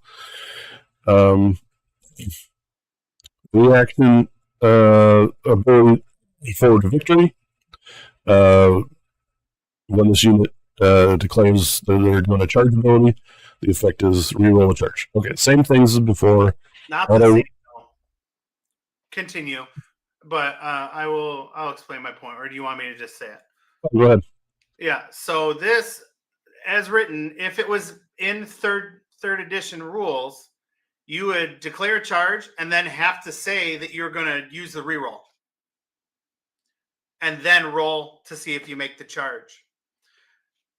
So the way the rule is written is it's a reaction to me declaring a charge ability. So I'm going to say, okay, I'm going to charge this unit into this unit. Now I have to determine right then, according to this, if I want to reroll that charge. I may not need to reroll that charge. And what I was talking about earlier is that's in third edition. So now in the new fourth edition rules, there could be timing differences. When you declare, you might roll right away, and then you determine if you want to this in the reaction phase, which is after your roll. We don't know. Yeah, I would venture to say that I wouldn't say that it would be hard for a player base to get behind. I'm gonna do this charge action, but before I roll the dice, I'm gonna spend 1 command point to reroll the charge if I need to. Right, and you know what I mean? But if this was in third edition, that's what it says. Now, fourth edition will likely be different. So we'll make sure that the timing on this happens the right way, and the right way is if you fail a charge roll, you get to re-roll that thing. Right. Right. Okay, so those were all commands that we knew of and had before and know how to use them. They're just written in the new rule format. New commands. Let's see what we have here. Rally and redeploy. Same names as abilities we've had before. Yep. Let's start with rally. So, and then we can talk about what is new about it or whatever. Hero phase listed by a rally command icon and the gold banner. They'll still keeping that the same as which phase you can use it in. Rally is declare step. Pick a friendly unit that is not in combat to use this ability. Period. So in the hero phase, you pick a unit that's not in combat. The effect is you make 6 rally rolls of D6. For each 4-up, you receive 1 rally point. Love it. Rally points can be spent in the following ways. For each rally point spent, heal 1 to that unit. You can spend a number of rally points equal to the health characteristic of that unit to return a slain model to the unit. You can spend rally points in any combination of the above. Unspent rally points are then lost. So, they fucking fixed rally. They literally just fixed it. Yeah. They fixed it. They made it always a 4-up, which is cool. What I say is this, I guess. Before, it was only on 6s as a base rule, right? But you roll the dice for every model that was lost in a unit. So if you had a unit of 20 dudes and 19 of them were dead, you rolled 19 dice. And on 6-ups, those dudes came back. Unless you had some kind of crazy cheater army that allowed you to rally on a 4-up because of one dude was on the battlefield or you had some other ability, and then on 4-ups, you just rolled 19 dice and brought 4-ups back. Yeah. That's insane. So now they capped the roll to 6. I think they're getting rid of all the recursion that's in the game right now. I think that a lot of the recursion that's in the game right now is going to be turned way back. You'll see a lot of undead armies with some different rules as far as recursion goes. So we'll see how it shakes out, because I mean, even right now, there's like one ability on Nagash to bring an entire unit back, We don't know if like armies are going to have the ability to bring units back at all. We don't know. I mean, there It could could be be. like once again, like it was It'll before. probably be once a game again now. So they're going to change a lot of things. And so like this is in the same essence, just bringing that back. But the other thing that this does is it eliminates. It seems like they're getting rid of heroic actions. So heroic heal is now rally, because you can pick. It doesn't say anywhere that it has to be like a unit of multiple models. You could pick one Oh model, yeah, you're right. and then just heal. You roll 6 dice, and you can heal up to 6 wounds if you get 6 4 4 ups. up. Yeah. I didn't think about it like that, but yeah, you're completely right. So heroic heal got absorbed by the rally command, Yep. essentially, right? Yeah, or you can heal wounded Yeah, models. you go right. And since the rally points will be lost if you don't use them, you just use them. Like it doesn't say you can't. Well, You got to pick the unit. Pick one unit. So like you would have to pick. Yeah, you're right. Your character. That would be kind of cool if you could spread this around. Yeah. Like you roll 6 dice on 4 ups, you get to choose like, do you heal a couple on this dude and a couple on that dude? But it's probably better than it's just one unit. Yeah, and so if the models Some would be new. You might get one back, you might not. Right, yeah. You still got to roll 4 ups, so like you're going to get anywhere from 1 to 6 rally points. And but then it's not like you get one, then you get one full guy back. It's you get 1 wound worth of guys back, and if you don't have enough wounds to get a full guy back, you might have some dudes to heal, but if you don't, then it's just wasted. So cool. I like that. Rally seems universally capped, or it's going to do the same. However you want to use it, it's going to work the same every single time. Well, but I mean, you roll the dice, right? You roll 6 dice, period. Yeah, but they could make an army that says they rally on 3 ups. You have no idea at this point. Well, or I don't think they would do that. I think realistically, if they wanted to tune some things, you don't change the 4 up, you change the amount of dice you roll. Maybe. Like maybe an army goes, instead of rolling 6 rally rolls, you add 1 to the rally roll. Or you can rally twice, maybe. Or whatever. Bloomspite can do it 3 times, which is ridiculous, but in this case, maybe twice. Yeah. Right. But you know what I mean? Like it's able to be a little bit finer tuned if you keep the 4 up the same and you just go, okay, you roll 7 dice instead of 6, or 8 dice instead of 6, or whatever amount of dice you roll, you still got to roll the 4 ups, opposed to changing it to a 3 up or something weird. You know what I mean? Yeah, I think Gloomspite people hate this new rule, but I think that it's better. Everybody else loves it. Yeah. So maybe we don't have to play Michael Ralph and his 120 stabbers where he rallies them every single turn on 4 ups multiple times. Yeah. Yeah. Okay. I'm down with this rally. Yeah, it's good. Let's look at redeploy. Yeah, redeploy is under the new section, so this is going to have some new steps here. Noted that it is a movement ability still, and it's in the enemy movement phase. You can do this. Yep. So you declare by picking a friendly unit that's not in combat. Okay, easy. The effect is each model in that unit can move up to D6 inches that cannot pass through or end within combat range of an enemy unit. So kind of like the same way you do redeploy. However, guess what? Doesn't say that it triggers off a move that ended 9 inches from a said unit. Oh, so you could do it any time. Any unit on the board. Oh, so I was like, oh, they must have just made it so it counts as a run. But you're right. Like that's any unit on the freaking table. You're just like, it's your movement phase. You moved all your shit. I'm gonna move this model that's way the fuck over here onto this objective. Right. Yeah. Interesting. All movement shenanigans given to all. Oh, I'm just saying, there's a way that because it's not your this would become the norm thing to keep in mind when you're actually moving in your movement phase. Yeah.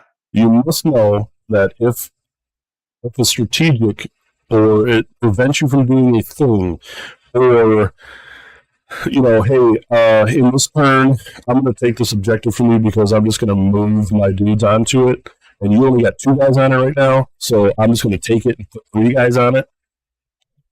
Guess what, nerds? I'm going to spend 1 command point and redeploy my whole unit D6 inches toward you, and now I own this objective. So now you have to fight me, or you lose the objective, right? Like, Yeah, it's just going to be a thing. There's a lot of cool stuff you can do. Next turn, I'm setting up to do a battle tactic where I got to do something in your zone. The end of your movement phase, I move these guys D6 inches closer to make it easier to do it. There's a lot of cool things you can do with this. Yeah, I think that's real cool. Now, it may not be super impactful in a lot of scenarios, but in some, it's going to be crazy.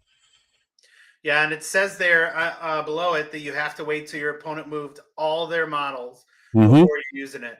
So, like, it is literally the last move of that phase during your opponent's phase, and like, you know what everything else is going to do. It's not like, oh, I'm going to do this in reaction to this unit moving, and then you just move another one closer.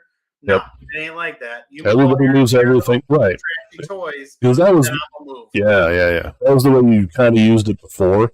Was you go, oh, this guy's got like 3 units near my 1 unit I want to keep alive. I'll wait till he moves all 3 of those units, and then I'll go, I'm redeploying. Now you can't be any closer to me. Now you don't have to do that because you don't have to do those weird timing things in the middle of someone's movement phase. Yeah. But you just go. You used to play a mind game. Yeah. No more mind games. Just move all your shit, and then I'll pick the unit if I want to redeploy anything, so you can see where everything's at, and then you can react to the player's movement. Yeah, love it. Yeah, very good. Okay. There's another. Here's the ones I was talking about. So 2 more new commands. One being covering fire, and the other one counter charge. Let's start off with covering fire. This happens in the enemy shooting phase. Yep. You declare by picking a unit that's not in combat, and you say that they're going to use covering fire. The effect is resolve shooting attacks for that unit, but all the attacks must target the nearest visible enemy unit and must subtract 1 from the hit rolls for the attacks. So this is like the replacement for Unleash Hell. Right. It has some restrictions. There's not a distance restriction like Unleash Hell had before, and this happens in the enemy shooting phase, not the end of the count or in the charge phase. Right. Yeah. Right. Yeah. So when your opponent shoots, whatever, you can basically just return fire, kind of. Now you do have to shoot the nearest visible enemy unit. So that's the restriction you have. And then you get -1 to hit, which was the same as Unleash Hell before. So kind of neat, though, that it happens in the enemy shooting phase. Yeah, just change it. Yeah, I mean, like, it's fine. I like that. If you have enemies that have some shooting, I'm sure it's probably a powerful thing to use sometimes. Other than that, it's just new timing for Unleash Hell, basically, I think. So, countercharge seems to be more interesting to me. So this will happen in a movement. It's part of a movement ability. It happens in the charge phase. This particular one is at the end of the enemy charge phase, and you can use countercharge. Yep. Note, this costs 2 command points. Gross. So only going to be used if it's super impactful, I think. Yeah, I think it's. But countercharge usually is it not? Yeah, no, exactly.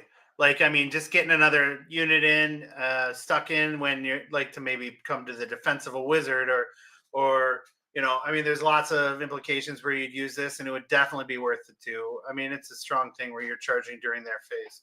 What I don't know offhand is if the countercharge is the same as the redeploy, and it has to happen at the end of the charge phase, which I don't think that would be the case because maybe nothing then could countercharge. But let's see. So you declare by picking a friendly unit that's not in combat. The effect is you can use this charge ability as if it were your charge phase.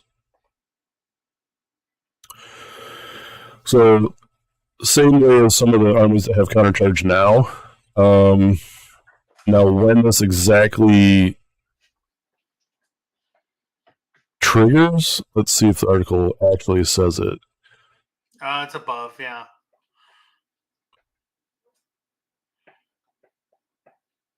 It doesn't say when it triggers. It just says you can use this ability, blah blah blah. So it could be any time.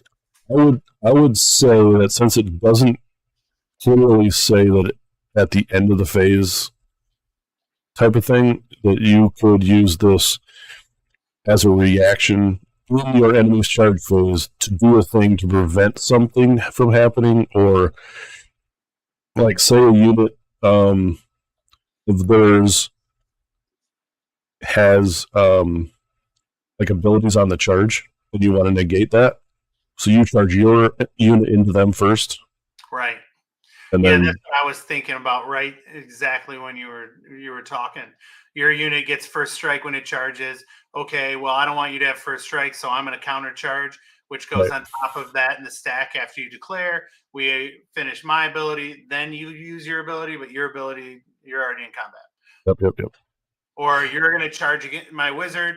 Well, I'm going to declare that I counter charge with this unit to block you from being able to go into my wizard, things like that. Yep. I think perfect. And it costs 2, so you really have to think about what's the most impactful thing to use it on. Right. Because you only, like say if you're at the minimum, you're only getting 4 for the entire round. So if you use 2 to countercharge in your opponent, say your opponent went first and you use countercharge to negate something, right? You get 2 command points the rest of that remaining player turn and your whole turn. So it better be something that's meaningful. Right. You know. We had a couple more, and I think we'll almost be done with this article here. Magical intervention. This is pretty interesting to me as far as happens in your hero phase or in the enemy hero phase and costs 1 command point. Declare you pick a friendly priest or wizard to use this ability. The effect is the friendly unit can use a spell or prayer ability as appropriate, as if it was your hero phase. If you do so, subtract 1 from the casting roll or chanting roll as a part of this ability. So, counter spell or counter prayer, right?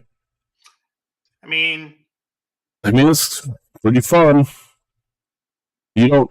I guess I would say this about it. It's not counter. It's not stopping somebody from counter. It's a cast something, or I'm going to cast something right back at you. Right. Yeah. So, but what you don't know, since this is now introduced as a new thing in the game, could there be a wizard or a priest that has a spell or a prayer that says negate the last enemy spell cast? There could be. If you're going to be able to counter with a spell or something, it's not out of the realm of possibilities, is what I'm saying. Add that into like a universal spell. Yeah. Every wizard knows counterspell. So you get to pick the one thing for a command point, because you can only use this thing once. Yeah. Right? Because it's command. So you say, oh shit, someone just cast let's say, Blizzard on me, if they still have those kind of things. Then you go, well, spending a command point to try and negate that thing. Yeah. Now you're -1 from the casting roll or whatever, but it's worth a shot, that kind of thing. So, who knows? I mean, we don't know any of the spells, any of the universal spells, any of the spell lores, or if they're, whatever, but you get the ability to do something in your enemy's hero phase that you didn't normally be able to do before. I think that's cool. Yeah, it's really cool. Power through. This is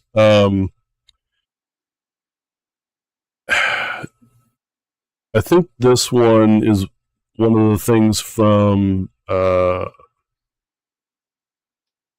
don't know if it's just a monster. It's not a monster ability. Oh, yeah, okay. Anyways, that's what I thought it was. So Rampage is Monstrous Rampage, and or Chariots might have this ability where you can do this with those things. So it's a special ability at the end of any turn, costing 1 command point, called Power Through. Yeah. Declare by a friendly unit that has made a charge this turn. Use this ability when you pick an enemy unit in combat with it to be the target. Okay? So you charge in at the end of the turn. Since you made a charge, you get to do this thing. The target must be lower health characteristic than the unit using this ability. So, you couldn't power through a Bloodthirster if you charged in, like say a Chariot that has less wounds. Right. The effect is inflict D3 mortal damage to the target. Then the unit using this ability can move a distance up to its move characteristic. It can pass through and end that move within the combat ranges of enemy units that were in combat with it at the start of the move, but not those of other enemy units. It does not have to end the move in combat. So you charge in. The unit that you charge has a less wounds character or a less health characteristic than you do. Yeah. You do damage to it, and then essentially you can move through it, i.e. fly, only the unit that you charged. So not just fly over everything, right, but the target unit that you charged. And then you make a move. Right. However, you get to do not like a D6 move or a 2D6 move. You get the move characteristic of your charging unit. Yeah, it's good. So pretty cool. I mean, it's another way to do kind of like the old monster truck leap over things. Big pigs have currently that Monstrous Rampage where they can make a move and jump over stuff. The impactful thing if there's a gap left open in an army where you can jump over a unit. And I mean, in theory, you could hit them. You could come in, hit them, and then. I mean, it doesn't say you have to end in a straight line. Yeah, and it doesn't say you have to end the move in combat. Well, yeah, that's also you can get yourself out of combat, which is cool. Let's say, I don't know. Let's just go with the Chariot idea. So you have a unit of Liberators that have that charged in first. That you tied up a unit or whatever, right? You have a Chariot that you fly in. You charge in. I'm sure that probably does impact mortals, maybe. You use this power through at the end of the turn to do more damage. You basically retreat that shit out of combat straight back. Yeah. Rinse and repeat. Chariot's just banging away at stuff. Or whatever, right? Yeah, I love it. Kind of cool. I mean, it's going to cost you a command point every turn. But if you have one left over at the end of the turn, you might just use it. Because you lose them, don't you? At the end of the turn? Yeah. So you may just do it because you have it. So that's kind of a neat thing. Yeah, and if you have something at the end of the turn you charge with and you have the extra point. Yep. Last little bit on this article is they give the Stormcrest Chariot war scroll, so you can see that they have special abilities that happen that are not command points, but that so we can read through them here. They got a couple different things also in the abilities of their weapons things. So Stormstrike chariots move 10. They have a health of 10, 2 control, and a 3-up save. They have a ranged weapon, 18-inch range. However, the ability is anti-infantry. Yeah. So I'm going to assume that if you target an infantry unit, you get +1 rend. That's awesome. Right? Yeah. They also have crit. It gives you 2 hits. So 6 is the hit, gives you exploding hits. Really freaking cool since you only got 2 attacks. Yep. So that's shooting. Chariot spam is all what I'm going to say. How about you line up 3 chariots? You point them all at an infantry unit. You just shoot the crap out of the infantry unit with +1 rend and exploding 6s to hit. You may just lift that unit. Depending on how big it is, yeah. Yeah, and then you just charge into stuff with your chariot, and one of them is going to get their basically retreat from combat. So I don't know. It's kind of fun. It's fun things. They have a couple of weapon profiles. This unit can be armed with a storm strike axe, rift chargers, razor beaks, and one of the following weapon options. So either the spear or the storm bow. So I guess you don't get the shooting unless you pick it. Yeah. Right. The other one is just an extra spear attack with a dude.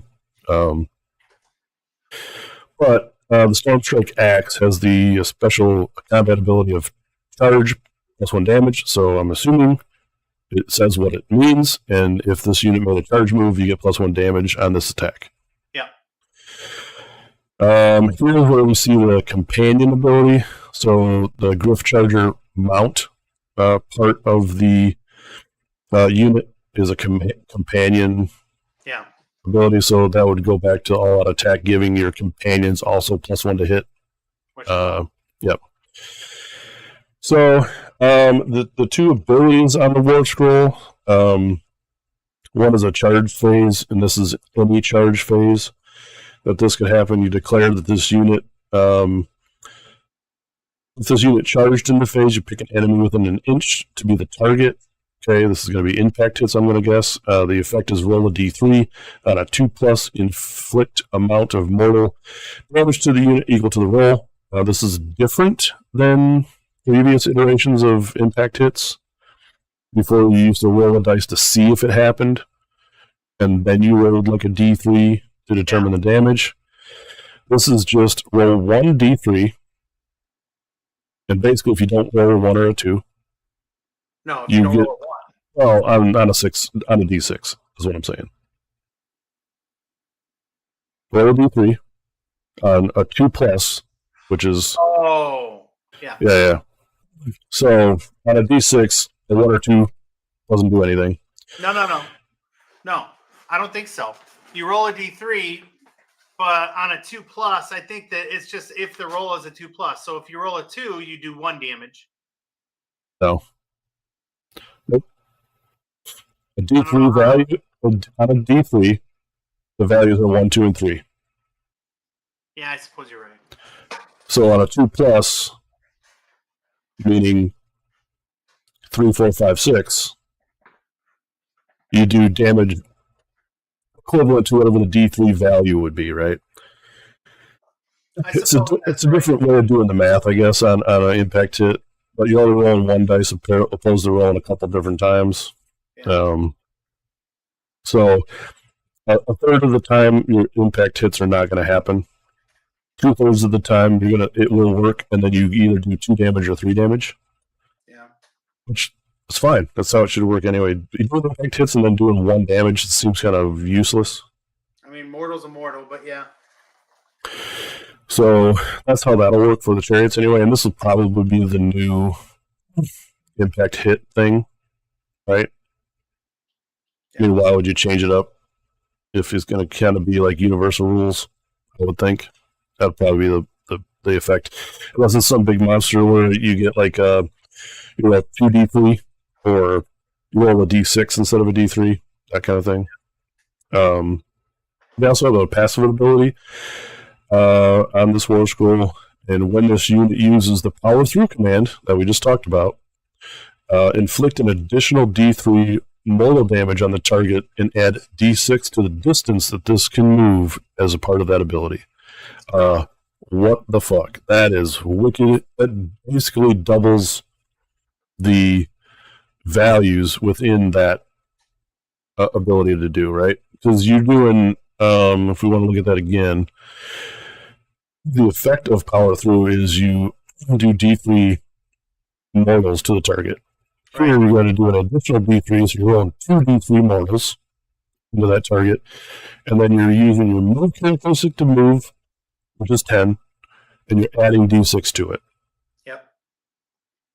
So super fast, super fun way to use chariots. I think that'll be a popular choice. Yeah.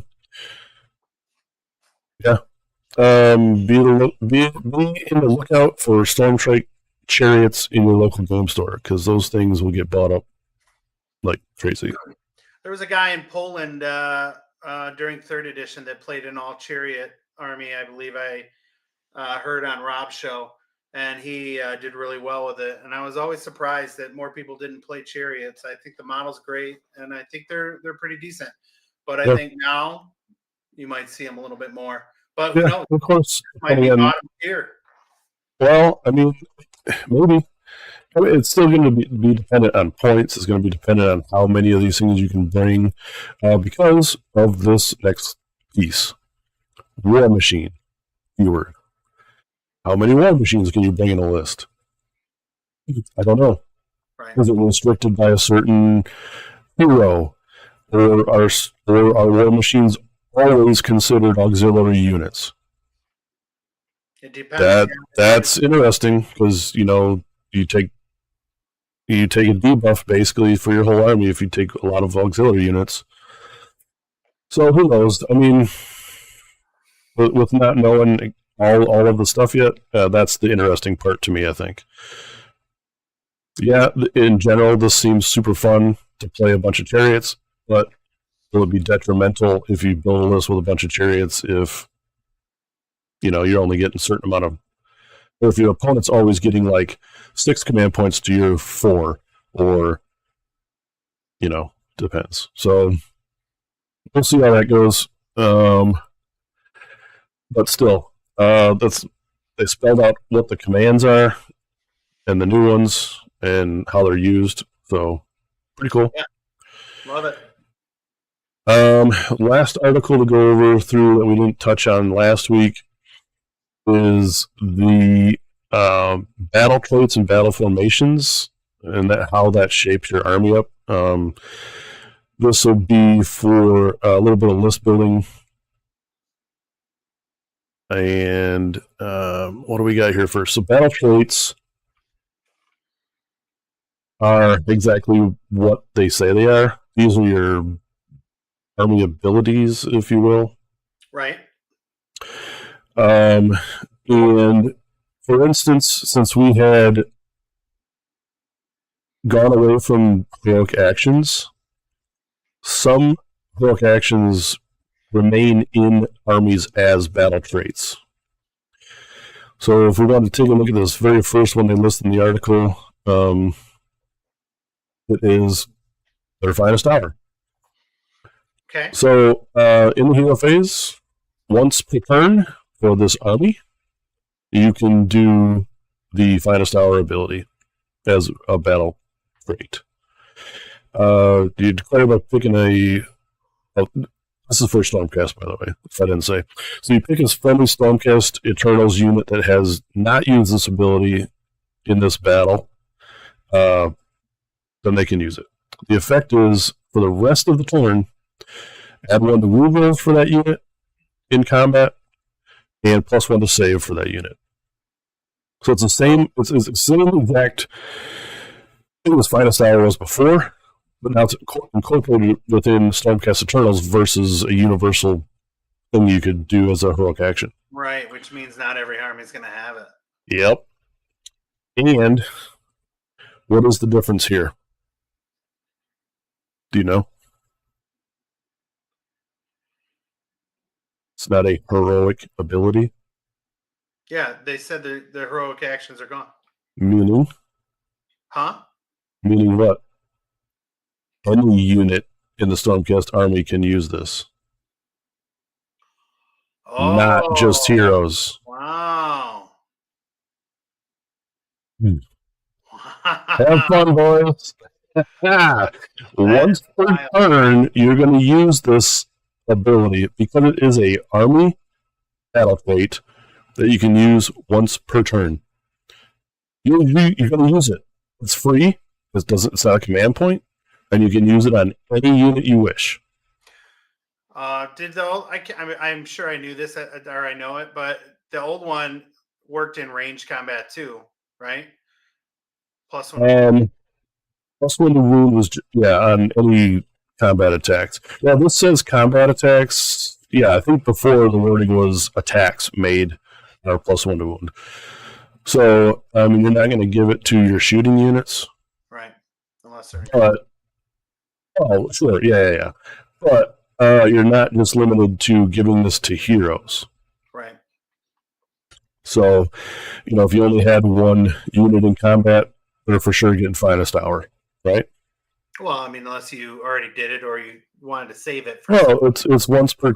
Yeah, I know, but that's what I'm saying. It's once per turn. You just get to use the thing. Yeah, but it's each unit can only use it once. Still. Yeah. Oh, yeah. That's what I'm saying. But I meant, yeah, you're right. If you got something in the combat and they have not used this before in the battle yet, for sure they're getting it. +1 to wound and +1 to save for free. Sign me up. I'm playing Stormcast. I love that. Yeah. Yeah, it's a good ability. And maybe other armies will have this also, but in this case, it's built into Stormcast Eternals. That's not to say other heroic abilities didn't get absorbed by other armies, because it happened here. So I guess we'll have to see for that. But that's one example of that. So the next one is for Stormcast, the next couple here. They kept the ability to put guys in reserve. They call it something different now. So in your deployment phase, this is a special army ability called the Celestial Realm. You declare this if more.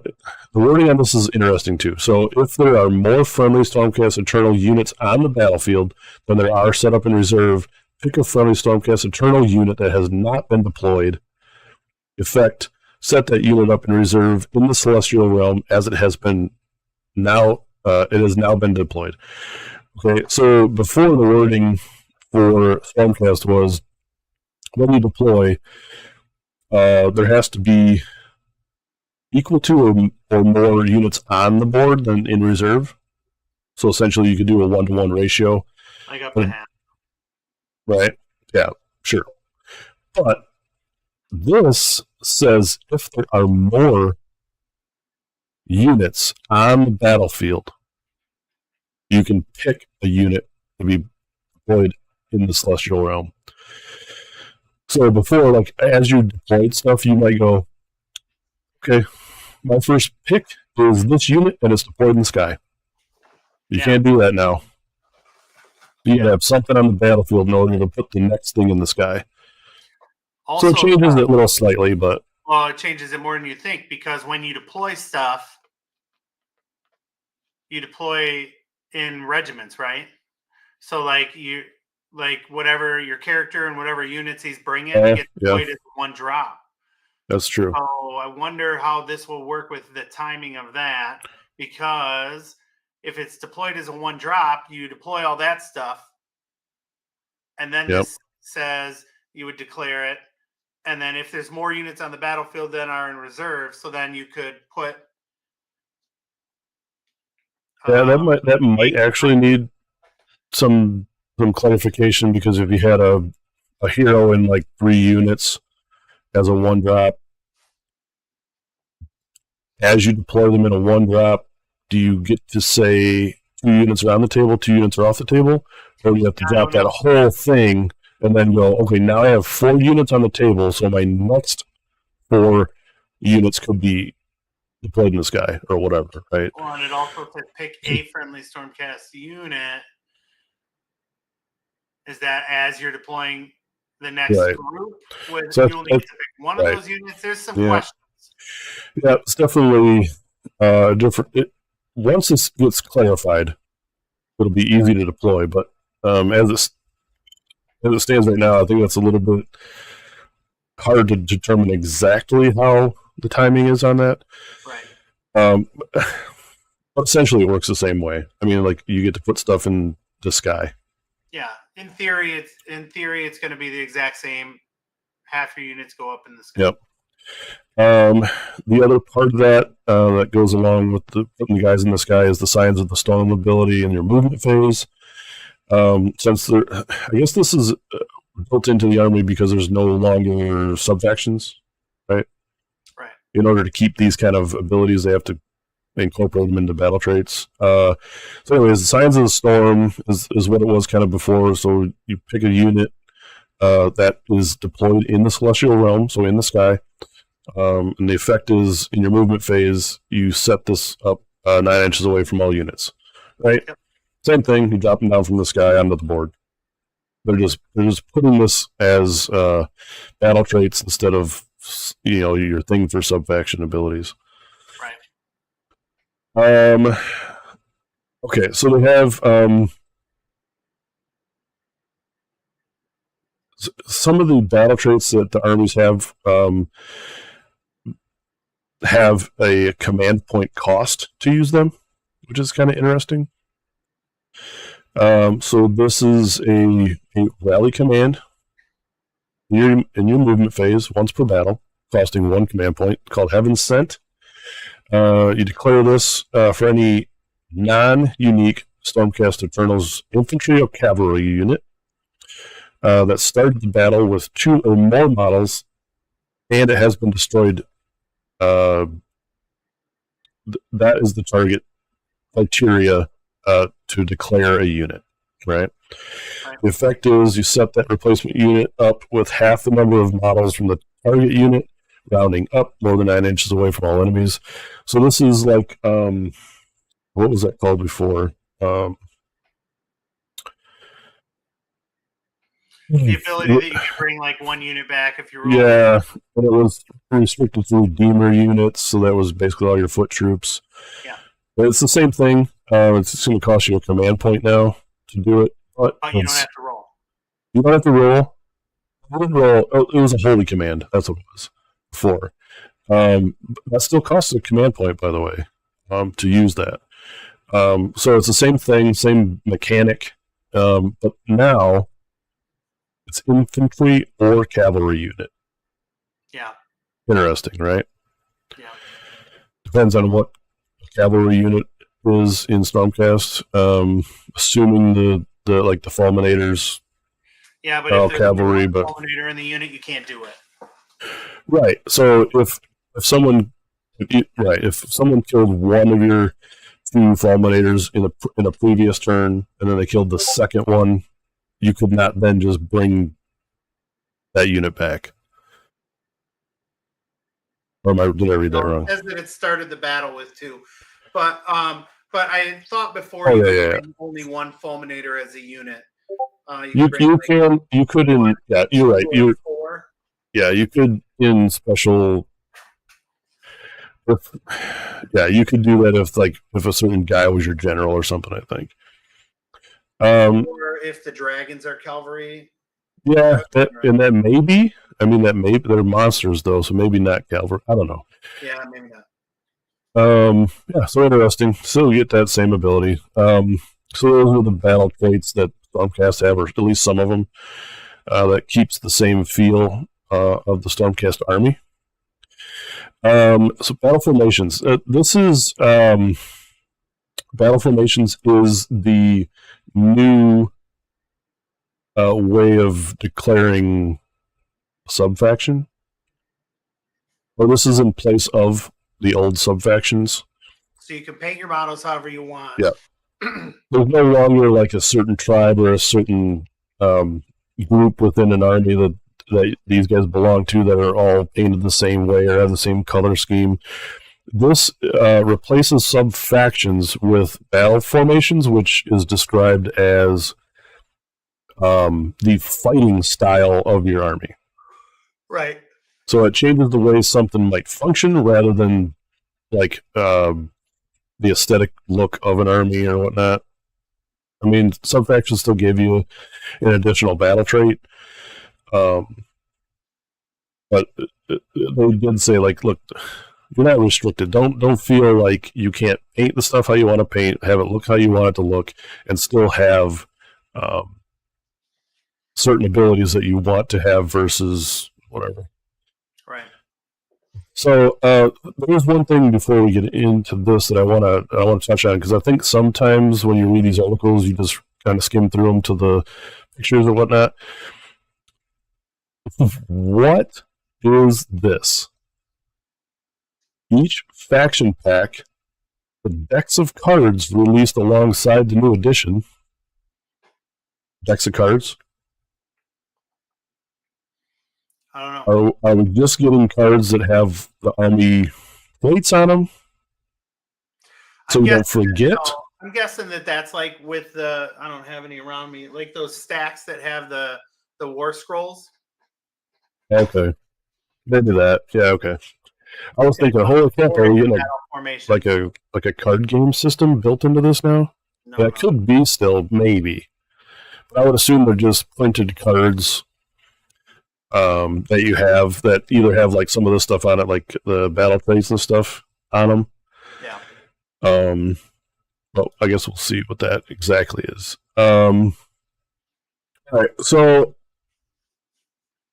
the battle formations. Let's take a look at what this exactly means. So, the Thunderhead Host is one of the new battle formations for Stormcast, which. So this prioritizes mixing and matching units from different chambers, is what they say, with an ability called Synchronizing Strikes. So we'll read it and we'll talk about how this is cool. So it's a passive ability that you get in a combat. It's a combat ability, right? Synchronized Strikes. The effect of this is add 1 to hit rolls for combat attacks made by friendly warrior chamber units while they're wholly within 12 inches of a friendly non-hero Stormcast Eternal unit that do not have the warrior chamber keyword. Yeah, interesting, right? Good. Yeah, that's pretty cool. Like if you're different chambers. Yeah, if you're mixing stuff up and you're just not going, well, but I will say this.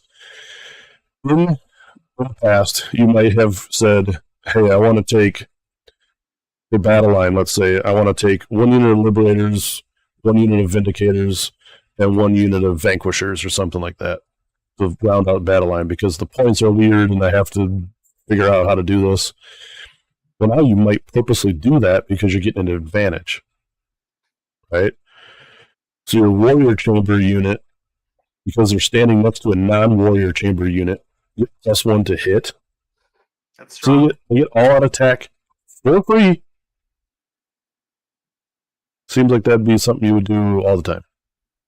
Yeah, like you want to roll a character that's non-Warrior Chamber with your Warrior Chamber models all the time. Well, it can't be a hero.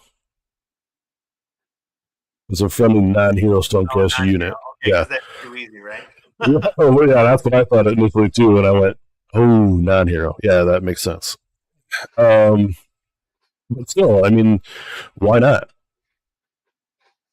Yeah, it's a neat passive ability if you decide to go in this Thunderhead Host, right? Let's look at a different one. Okay. This is benefiting Stormblade Guard. Maybe I need Dracothi unit. Let's read through it, I think. It is Lightning Echelon. So, combat ability, once per turn, in the combat phase, in any combat phase. Oncoming Storm is the ability, and you declare this by picking a friendly Extremist Chamber unit that charged this turn. The effect is roll a dice on a 3-up that unit strikes first for the rest of the turn. Yes, please. 3-up strikes first. Every 3-up time strike first, for free. anytime you charge. Yep. So, Lightning Echelon. Yeah. So as long as it's an Extremist chamber, and I don't know which ones those are off the top of my head. Is that The article literally says Unlit Guard, the Cloaking Guard, and other warriors and heroes from the Extremist chamber. Yeah. So that must be the chamber that houses all of the dragon stuff. Yeah. So basically, if you charge in your dragons on a 3-up, they strike first. Right? That's above average. Yep.